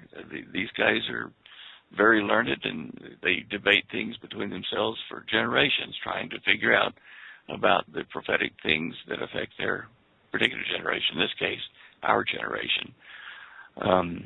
Anyway, there's just a lot of little things like that I'm trying to put together, and I hope other people are too, to better, more accurately understand prophecy. And as I said, no one died, left me in charge. I'm just asking a lot of questions, trying to find, a pathway through these things, through the coded messages and stuff that are sometimes rather confusing. In fact, a lot of times. Well, you know what, and that's what we're doing. I mean, we've got to ask the questions, but it certainly seems to me, Stan, that all of this is playing out very rapidly. I mean, think 5 years ago, or even at the cusp of the Arab Spring, which we know is planned, but even before that, right before that, I mean, can you? I just couldn't. I mean, could you fathom what's taking place today? A half a decade ago. I certainly no. Yeah. Okay. I'm glad it's just not. Yeah, Holly and I. We shouldn't do this at night, but sometimes I'll bring up a thought, or Holly will, just before we're going to sleep, and we'll start a discussion about it. And you're laying there thinking, this is probably not clever because this is so intriguing we won't go to sleep. Sure enough, last night we didn't get to sleep till 3:30 or 4 in the morning. So it happens when you dive into this kind of stuff. Yeah, no, and that's one of my favorite things to do. Although I find, Stan, that when I talk it's usually awful silent on the other side, and of course, my wife would be asleep for the last 2-3 hours I was talking. But anyway, it's just no. I mean, really, but everything that we're seeing right now, it's an exciting time. It definitely is exciting, but it's also fraught with a lot of angst. I mean, my goodness. Well, we got to remember that we're all students. None of us are masters or teachers of the scriptures. We didn't write them, so we have to work together and be patient with each other as we try to get to a better understanding of the prophecies as they relate to our current events. As long as we remember that, then your listeners and our friends and family, we can discuss these things and learn the scripture enough that we can relate to current events and share with each other. And that's all this is about, is trying to stir the people in the church, the believers, to action, to study, and to share. And that's the way we're going to answer. It's not going to be one person. It's going to be a bunch of us. Absolutely Amen. Correct. One of the biggest reasons why the church has gotten to the level of almost incompetence that it is in is not only due to the pastors not being good shepherds of the word, but it's also due to the congregations not fulfilling their own duty of faith, which is to study to show themselves approved and to, be on fire for the Lord. And in that fire, comes the curiosity, the questions, the yearning of learning for the Lord's will and purpose for each and every one of us. And that's lacking across the board. Yeah, I know. Yeah. Hey, did you see where Colorado, is not going to be invaded by Jade Helm? The military here said they've got other plans for the troops that were going to be in Colorado, and they're no longer available. So Colorado is not going to be participating in Jade Helm. I didn't know you could do that, but interesting, hey. Wow. All right. No, was that just recently announced, Stan?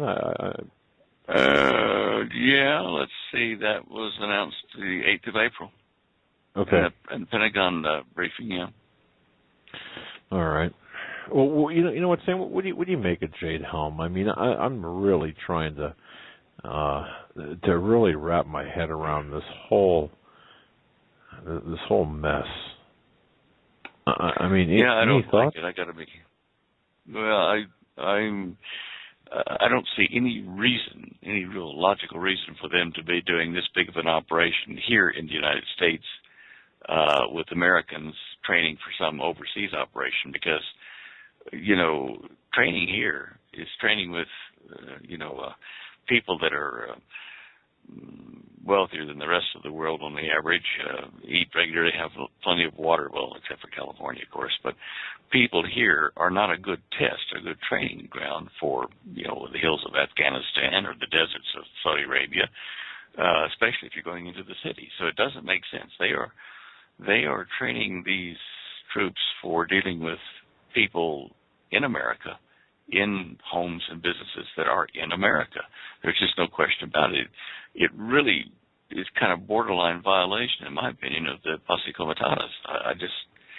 I don't like it. I don't think it's constitutional, but that's the way it is. And you got to wonder if they're going to knock on some doors in the states they're going to be in and say, okay, out of the pool, get out of here. We're arresting you, taking you over to a FEMA camp for a test. We'll bring you back, but we're going to search your house, and gosh, I didn't know you had that many weapons or that much food, or they're going to be snooping.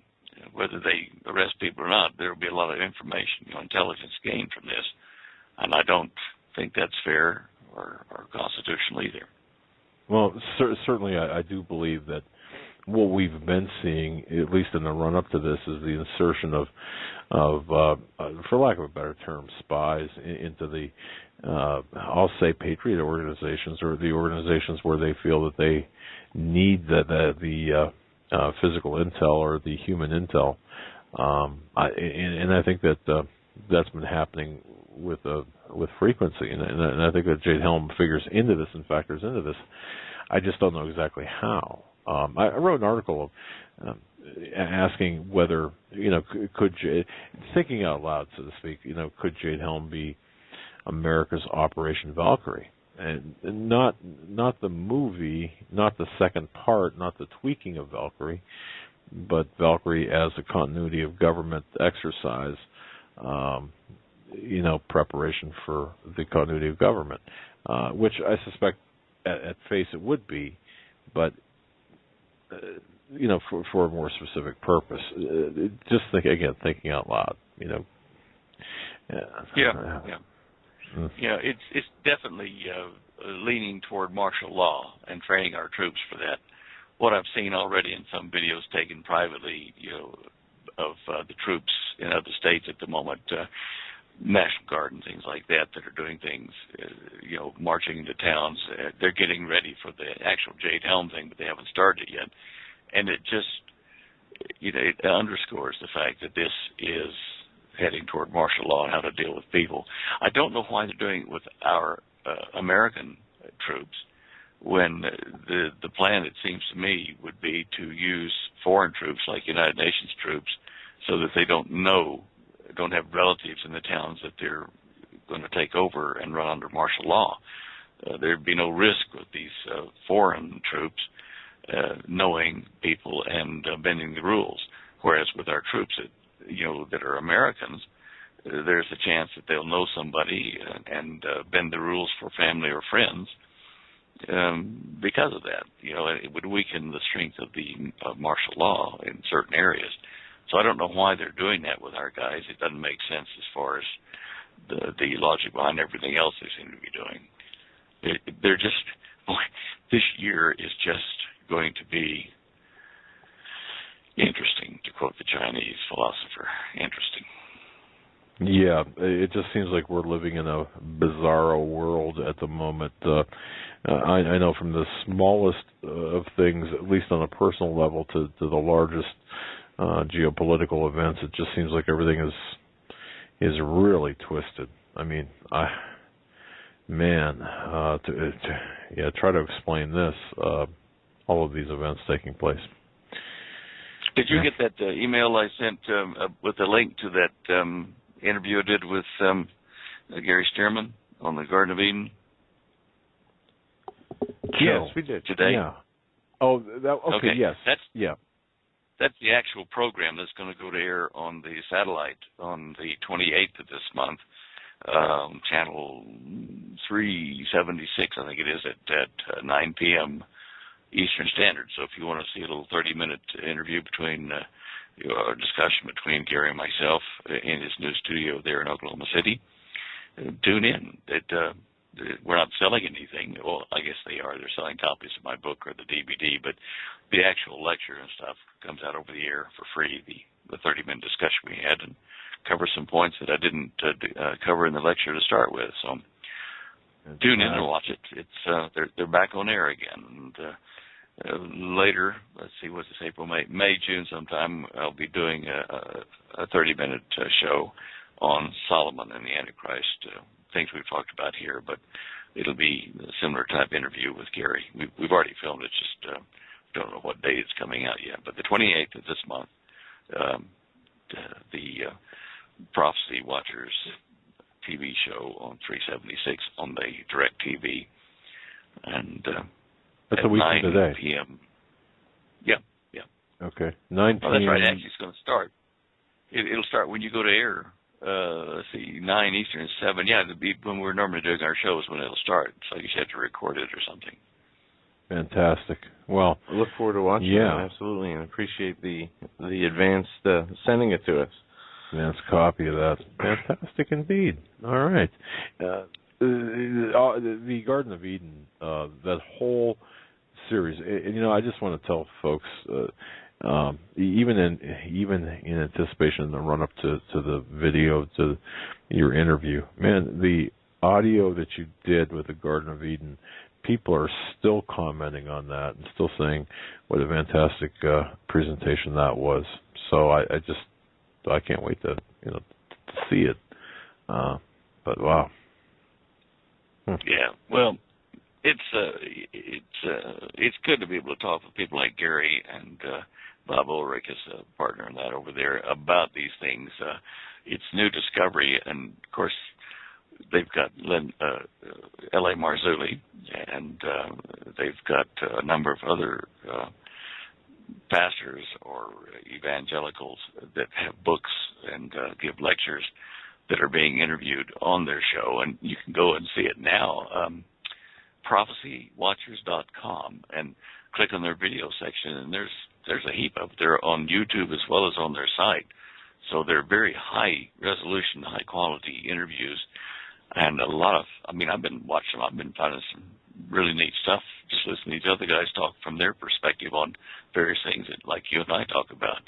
But yeah, I suggest everyone go and have a look. There's a wealth of information coming out from these TV interviews and from their YouTube videos. Do it. What a fantastic organization. Gary Stearman, Bob Ulrich, two tremendous men, and what a great endeavor. Really, it is. And looking forward to watching you in the interview. And again, thank you for sending that, Joe. You bet. Anything else, Lord before? Willing? No. All right. No, I think I'm. Well, have you got any questions that are unanswered from listeners or anything? Just doing a quick check here. Let me see. You might have got this one, Dan. I'll email this one to you, Stan.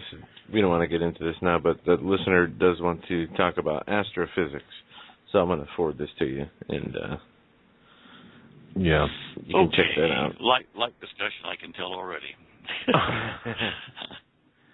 Yeah. Well, I do try to work with people who are inclined to mathematics or electronics with these things. I do answer some of them in greater detail than others, as time permits. But you got to understand if you know what it is. You got 500 emails and all wanting a technical discussion. Yeah, that's and not on the same thing. Exactly. Well, I just want to say thank you so very much for your time tonight. And as always, it's such a pleasure. And great images tonight from the castle, from the Deyo Castle near CERN to right on through. It's a bit of fun. Absolutely. Just a bit of fun. Fantastic, my friend. All right, guys. Well, God bless. Give our best to Holly and the pups. And the pups. I was going to say, you don't forget the pups. There you go. All right. Night, guys. Good night. Thanks, Thank Dan. you. Bye-bye. Folks, that was Stan Deyo. That was Stan Deyo from StanDeyo.com. Regular Tuesday guest. And you know, what a fantastic man. What a fantastic... it's just great to sit down. And isn't it nice... Now I think we've moved to the sofa, with the discussion as opposed to the kitchen table. Moved down to the sofa, talking just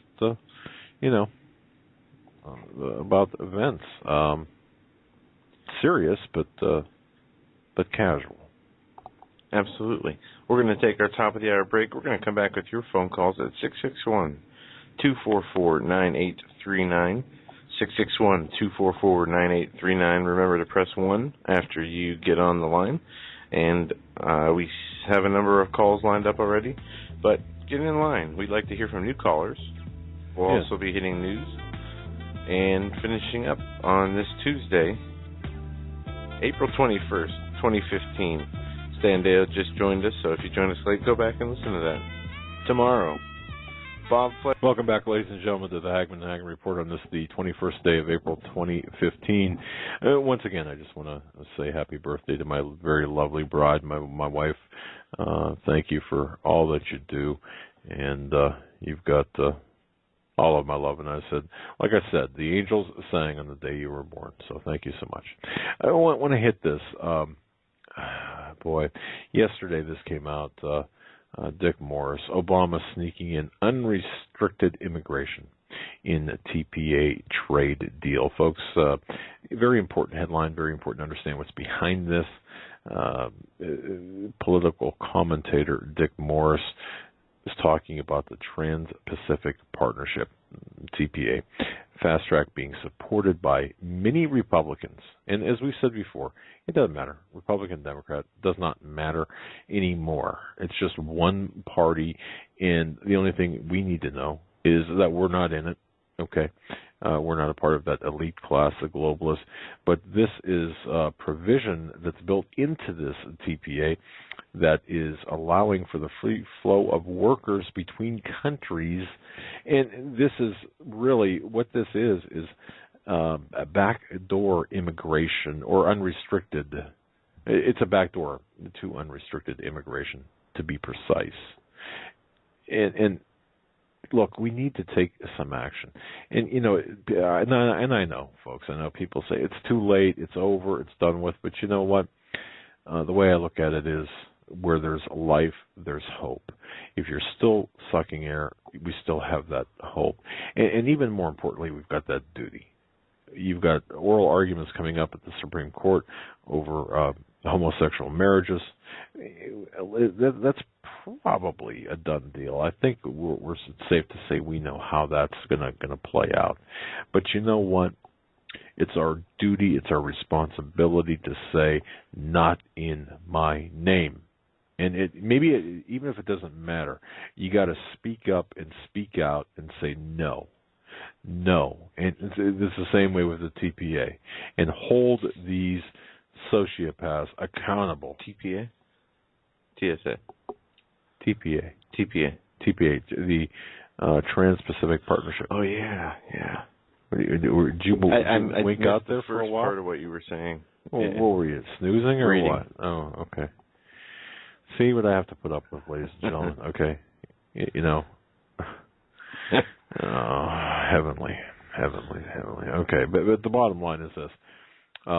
This is unrestricted immigration, and Congress would not have the authority to restrict immigration because a treaty supersedes a statute under our Constitution. Okay, but what we need to do, and this had its roots way back in NAFTA, GATT, the WTO. Remember back then, and well, this has gone a long way. But the bottom line, we need to voice our objections and say no. And this is all one party, and nothing will change. But so I just want to bring that to your attention. People often say, well, we need to triage the headlines and find out what's important. Well, this is extremely important because this will literally mean that this is taking away all authority from Congress. And isn't that kind of ultimately, and we can argue semantics. I mean, I've seen political commentators argue the semantics over this, saying it's not a treaty. It doesn't matter. It does not matter. It's an oligarchy that's in control right now, and we have to put our foot down. So, 661-244-9839 if you'd like to weigh in. Certainly we'll take your calls. If you haven't called before, I'd love to hear from you. As of this, the United States of America is being turned into, but a third world nation without identity as our language or cultures, or language and culture. And even all of this is being assimilated, or is being sent to the wind, spread to the wind, smashed to the wind. Let's go to the telephones. We're going to go to area code. One ringy dingy. Let's call you. We're going to call you. Okay. 310 first. 310. We're coming to you now. You're live on the Hagmann Hagmann Report. Hey, Doug and Joe. How you doing? This is Steve. Hi, Steve. Hey, Steve. Hey. First time West Coast, right? call along. What's that again, please? West Coast, right? Los Angeles area? West Coast. Yeah, Los Angeles area is correct. Right. First time caller, long time listener. You guys are absolutely awesome. Thank you for everything you do. The rewards in heaven are huge. I've been wanting to bring up these points for a long time now. Hey, regarding raising a family, rather starting a family, is that a wise thing to do, or are we playing into the depopulation by not wanting to start a family? Because I just see it as they're going to take our kids anyway, so why start a family? And another thing, to answer two questions at once, is when teens say that they're going into the military, I was in the Marines, 30-some-odd years ago, 25 years ago, and I thought I was defending my country, but now I'm wise because of you guys. And it's like we're not defending our country, we're defending global interest and like oil, money, and stuff like that. And we're just pawns that can be killed for no reason as long as they don't get our king or our queen. You know what I'm asking? Yeah, I do. We do. Yes. And let me address the first part first, because very interesting you bring that question up. I was talking with Pastor Lankford today about a number of issues, and somebody had asked the very same question you're asking about: should we bring children into the world? Is it a responsible thing to do? And the short answer to that, based on information from Pastor Lankford and my consultation with him and his advice to us and to me, yes, of course. It has very little. I mean, you've got to procreate. It is our job to shall I say, create Christians, create believers. I'm not sure if I'm getting that right, and I'm certainly not as eloquent as Pastor Lankford is, but we don't stop living in the face of potential danger. We don't stop what we're doing. We were tasked with creating a family, going out and multiplying, and that's what we're supposed to do, regardless of the outlook, because God is more powerful than anything, any situation. So that's kind of what I got from Pastor Lankford. Plus, on the practical side, if you look at the demographics that we're facing right now, Christians are not in the winning the demographics.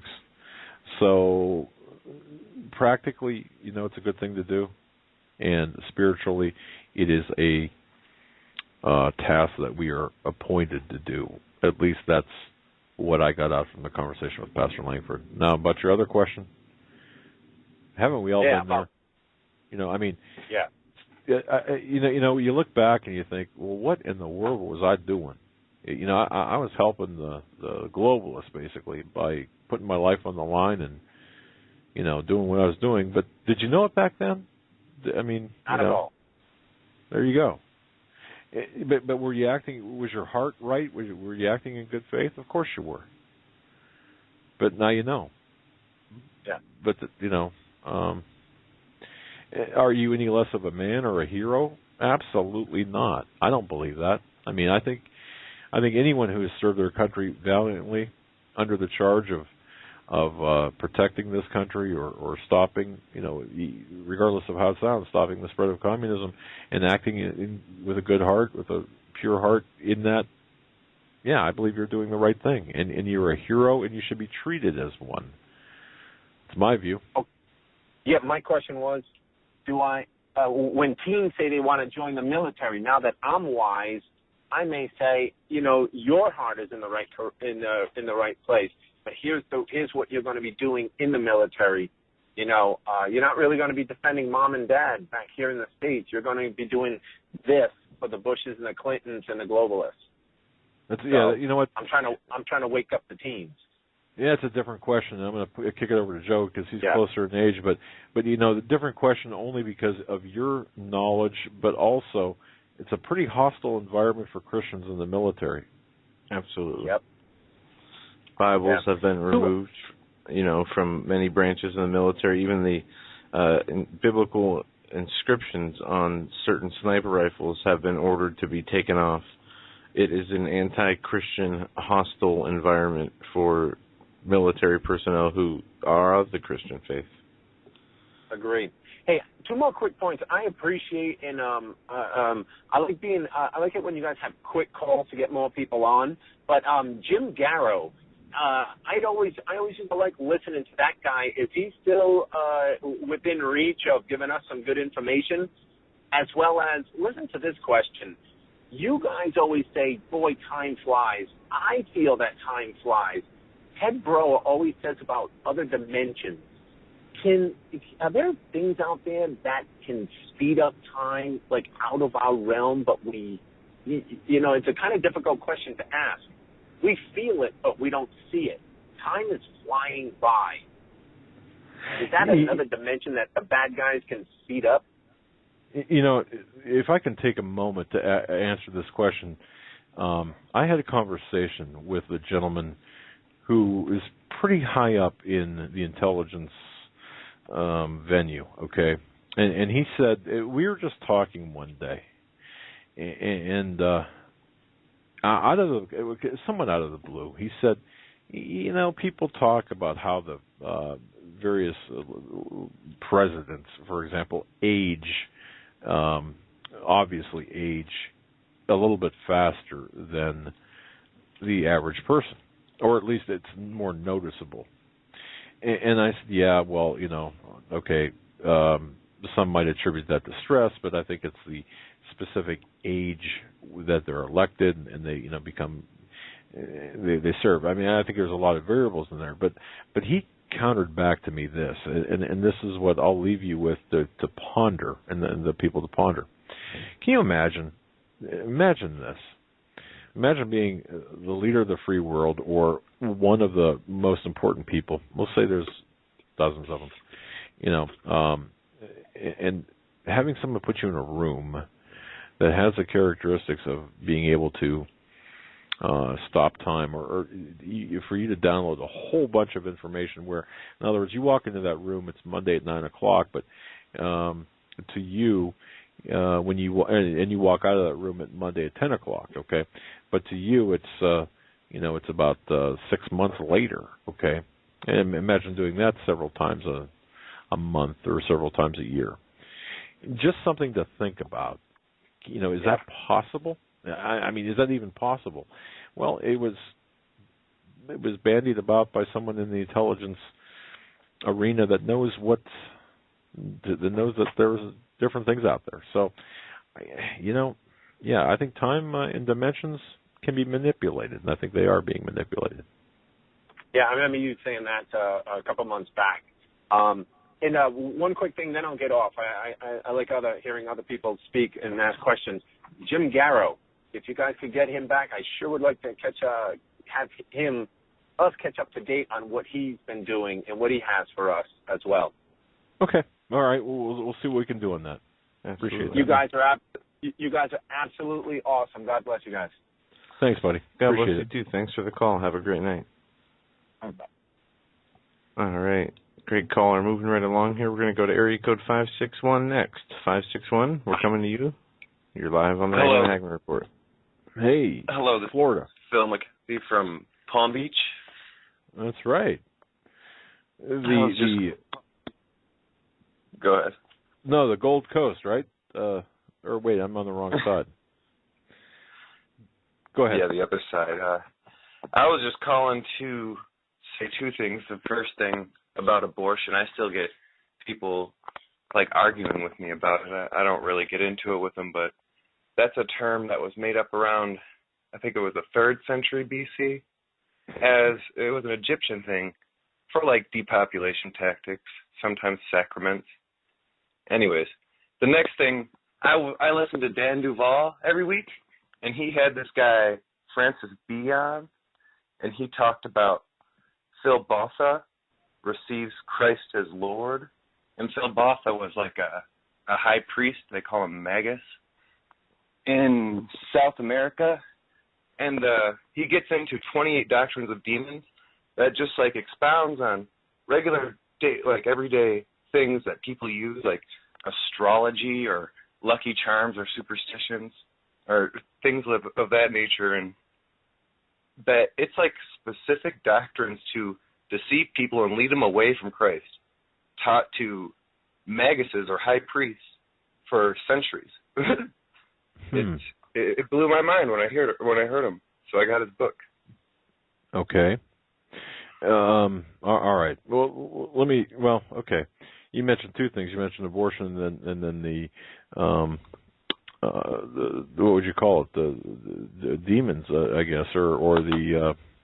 Yeah, it's, I guess you'd have to look up Dan Duvall's radio show or whatever, but the guy's name is Francis B., and he's the biographer of the book, and he was really good. If you ever get him on, he's kind of like a South African Russ Dizdar or something. Wow. Okay. Dan Duvall had talked. Huh?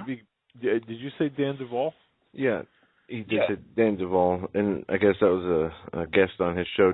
We have had Dan on the show, and we do owe him a phone call. He did ask us to come on his show. Yeah. But we need to have him back on as well. So. Oh, yeah. Maybe we can hook up with him and. Okay. All right. Well, yeah. Love to hear I heard that. him. All right, brother. All right. All right. Thank you, guys. All right, man. Thank you. You have a good night. Sure. All right. That was a little choppy there. Yeah. I couldn't hear him too well, but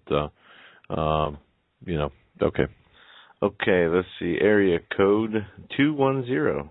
210, you're up next. Live on the Hagmann Hagmann Report. Yeah, I don't know if you guys were able to hear ex-Congressman Michelle Bachmann on the second hour, particularly of the recent Jan Markell program. Did you hear that by any chance? No. I heard the quotes, yeah. It was absolutely fantastic, and it's broken through the media, world, and Huffington Post has captured it and absolutely lambasting her, which is driving a huge amount of traffic to Jan's site, Understanding the Times, by the way. I was sitting in a restaurant, and I heard a guy talking about it. And he said, can you believe this Michelle Bachmann lady was talking about saying that Obama and America and end of time, just on and on. I was like, well, I got to look at this up, and I re-listened to her broadcast, and it's absolutely spot on. Michelle did a fantastic job with Jan Markell. I would encourage everyone to listen. Yeah, okay. This is the rapture. She was talking about the rapture in end times. All okay. kinds of this. Yes, fantastic. Okay. And, the lampooning of it, I think, will end up, I think Jan Markell will see record traffic and hits on, Olive Tree Views and Understanding the Times and her various sites. Okay. So, I had that link, actually, now that you mentioned it, I had that sent to me, and I think it was on SoundCloud. I'll have to listen to that now that you brought that up, but very good. I suggest you get her on your program if you can. Yeah, I'm sure we can. As a matter of fact, there is somebody that is a go-between that we can contact and have her come on, and I'm sure she will. So we'll be working on that. Great, good. Thanks, gentlemen. Good job tonight. All right, brother. Thank you, man. Yeah, very good. I did get that email with a kind of a like a half a paragraph of. Interesting how people are looking at the Bible now and saying, wait a minute, Obama. I think that's if I understand it right, Obama is responsible for kind of hastening the. That's what she said. There was an article on Drudge. I think we're going to go to area code 253. I believe this is Jack. I saw he just called in, so hopefully the echo chamber is off. We're going to come to you now, Jack. Jack, you're up. Hey, is this the Honorable Doug and Joe Hagmann of the famous Hagmann and Hagmann Report? Well, there's that laugh. Not sure honorable, but infamous probably is more appropriate. But what's up, Jack? Hey, how you guys doing, brothers? It's been a long time since Ebola. Doing great. How about yourself? Yeah, I'm doing good, man. I'm blessed. You know, that was a good show last night with Pastor Lankford and Steve Quayle, and I did that today. I went out and got me some dirt, and I'm on it. I'm going to do this, man. I'm hoping everybody on the Hagmann family is got their dirt and they're doing this, man. It's just it's going to be a blessing. It's going to, I'm praying for America. I'm praying for Israel. I'm praying for everybody, brother. Yeah, we have to really turn on the prayers. We do. Yeah, I mean, wow, what a good show last night. Yeah. Anyway, that was, and we're already seeing absolutely record numbers that has just taken off that show last night. It's just incredible. So. Yeah, it's good. But I've been doing. Let me get you off speaker real quick. Hang on. There, am I off speaker? Yeah, that's better. Wow. Yeah, that's much better. It doesn't reverb in my head there. So.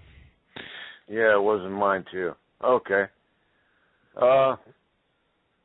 Wow. I don't know what to say. I've been all over the scope here. That's all I do is search for truth and knowledge, and it's just an everyday thing. And I always end my day with the Hagmann Hagmann Report. So, God bless you guys. Well, you know what, Jack? It's a big, and you know what? If for no other reason for your call, it's first of all, it's great to hear from you. But if for no other reason, it lets, and I hope this lets people know that really, I really believe that we, and this is not to elevate us at all, but I believe that we're part of a growing movement of family. A bigger family. Our family's getting bigger, and you know what? We can make a difference. We really can. Yeah, because most of us, we don't attend a church. We don't go to a church building. And we get fed from you guys. You guys bring a lot of good guests, and it's just an important outlet, and I really appreciate it a lot. Well, brother, we appreciate you. We appreciate you and everyone that listens to this program, and you can be, hey, you're part of the family, and that's just the way it is, and we really respect that, and we thank you for listening, and we thank you for being part of our family. And I appreciate it. Thank you so much. Well, God bless you, Jack. You hang in there. I'm hanging, brother. I'm hanging. Right. Thanks for taking my call. No problem, brother. It was good talking to you. Keep that dirt. All right. God bless you. I got it. All right, brother. You too, Joe. Okay. Have a great night. You too. What a great guy. You know what? Jack's a great guy. Yeah, I talk to Jack off air occasionally, and anytime you need a smile, you just hear one of his laughs, and that'll get you going. I promise you that. Yeah. We'll go to area code 804 next. 804. Welcome to the Hagmann Hagmann Report. Hi. Is this? That's am you. I on? Yep. Yep. How can I take your order? Hi, Doug and Joe. This is Catherine Quayle. How are you? Well, first I want to apologize because so many times I've tried to call and I've fallen asleep, and then the next day I'll hear you say 804, coming to 804, and there's nothing but crickets. And I'm just so glad I wasn't snoring. But tonight I'm picking up my sister at the airport, so I'm forced to stay wide awake. Well, that's good, and for anyone listening who doesn't know, Catherine Quayle is a contributor to our website in articles, fantastic articles. Catherine, thank you so much for your thoughts, which are so articulate and so right on. Well, I just, it's late. I know it's wrapping up the program, but I just had an opportunity to call while I was waiting to pick up my sister, and I'm honored that you took my call. I just love you. I love your ministry. Doug and Joe, I just thank you for being that clarion call and keeping us up to speed with what's going on. And it's a very dangerous time, and it's in our history, and it's just really comforting to know that there's so many standing together and trusting the Lord in these. Well, we're in this together, and there's really know. I mean, where are you going to run? Where are you going to go? And the answer is nowhere, except we have to seek out God and trust in the Lord, and also rely on one another, and get comfort and strength from each other through the Word. That's what I believe anyway, and I think that hopefully that's what we're doing. Well, I'll let you take other callers. I was just tickled to finally get to say hello to you and to thank you for honoring me with the opportunity and to publish some of the things I've written, and it just meant a lot to me, and I appreciate it very much.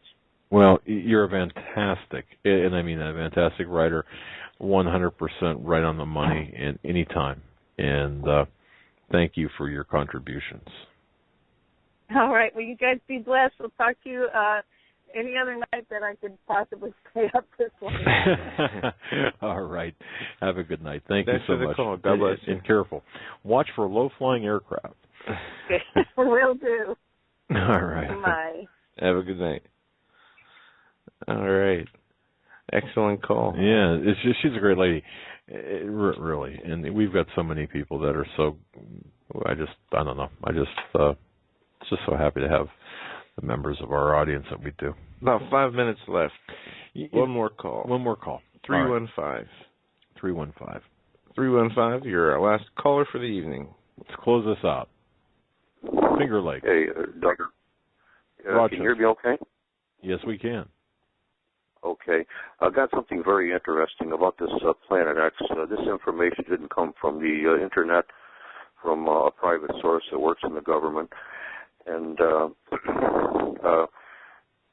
he's been to, by orders of the government, went to Mount Graham Lucifer Telescope. He's been there a number of times.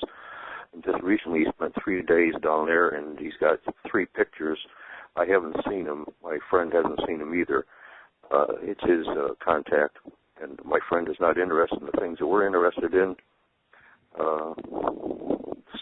And these 3 photos of this thing is coming at tremendous speed. 3 different angles. They photographed it from 3 different angles, and my friend said to him, how do they photograph 3 different angles? He said, we got technology that you won't know about in 20 years. Anyways, he said the thing looks demonic, like a demon spirit, but it's beautiful looking. My friend didn't know some of the different questions to ask, but he said it looked devilish, but it was beautiful from what he's seen. And all this talk about Jade Helm and other things, I've not heard this, and I did look on the Internet, but I've never seen it any place, that the government believes that this thing, when it comes, is going to cause an EMP. So I think that could be that's a new piece of information. I may get to meet the guy maybe in May. My friend said, why don't we go out to dinner sometime? So I can't now. I'm too busy, and maybe in May. So I don't know. And he's got really high clearances, but he's not divulging anything. And he said just the other day that he's got a new boss, and he can't divulge things, but if somebody asks him a question, then he can talk about certain things. So what do you think? Some new information there anyway. Interestingly enough, there's been a few reports very recently pertaining to the possibility of EMPs, not only from terrorist attacks, but from natural occurrences or things in nature. And the latest I saw from today from the Washington Examiner states, Department of Energy warns modern life threatened by terror. Climate threatens electrical grid. And it goes on to talk about a new report from the Department of Energy reporting that the aging electrical grid provides the most electricity to the nation, faces threats from storms caused by climate change, possible terrorist attack, and other unknown events.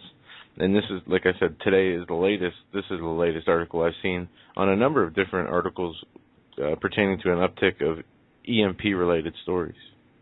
I'll have to keep our eye on this. Well, Bob Fletcher tomorrow.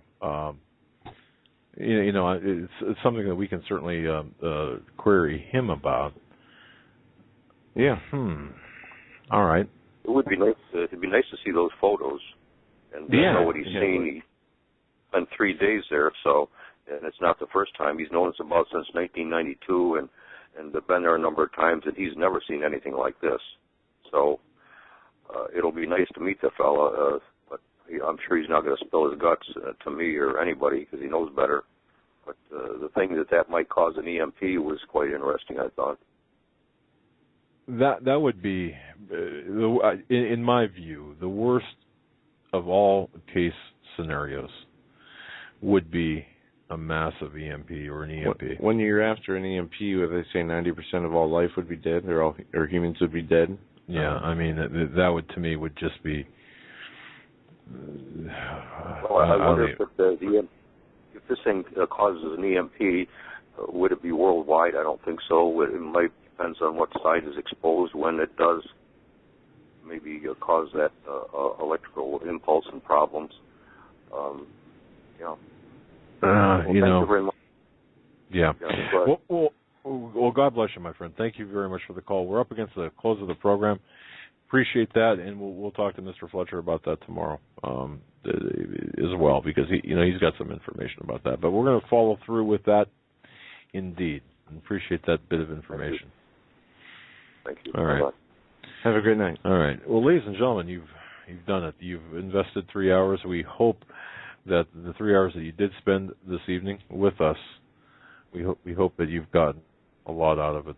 We get a full boat this week, a full house. Bob Fletcher tomorrow. Ted Breuer on Thursday. Oh, and be prepared for that. That's a lot of good information there. And then Friday is Nathan Leal Friday to conclude his series on Jade Helm, which, I have not heard the information except from what he's told me, that his information is going to, he thinks he's found the whole purpose, reason, and what Jade Helm is for and what will happen.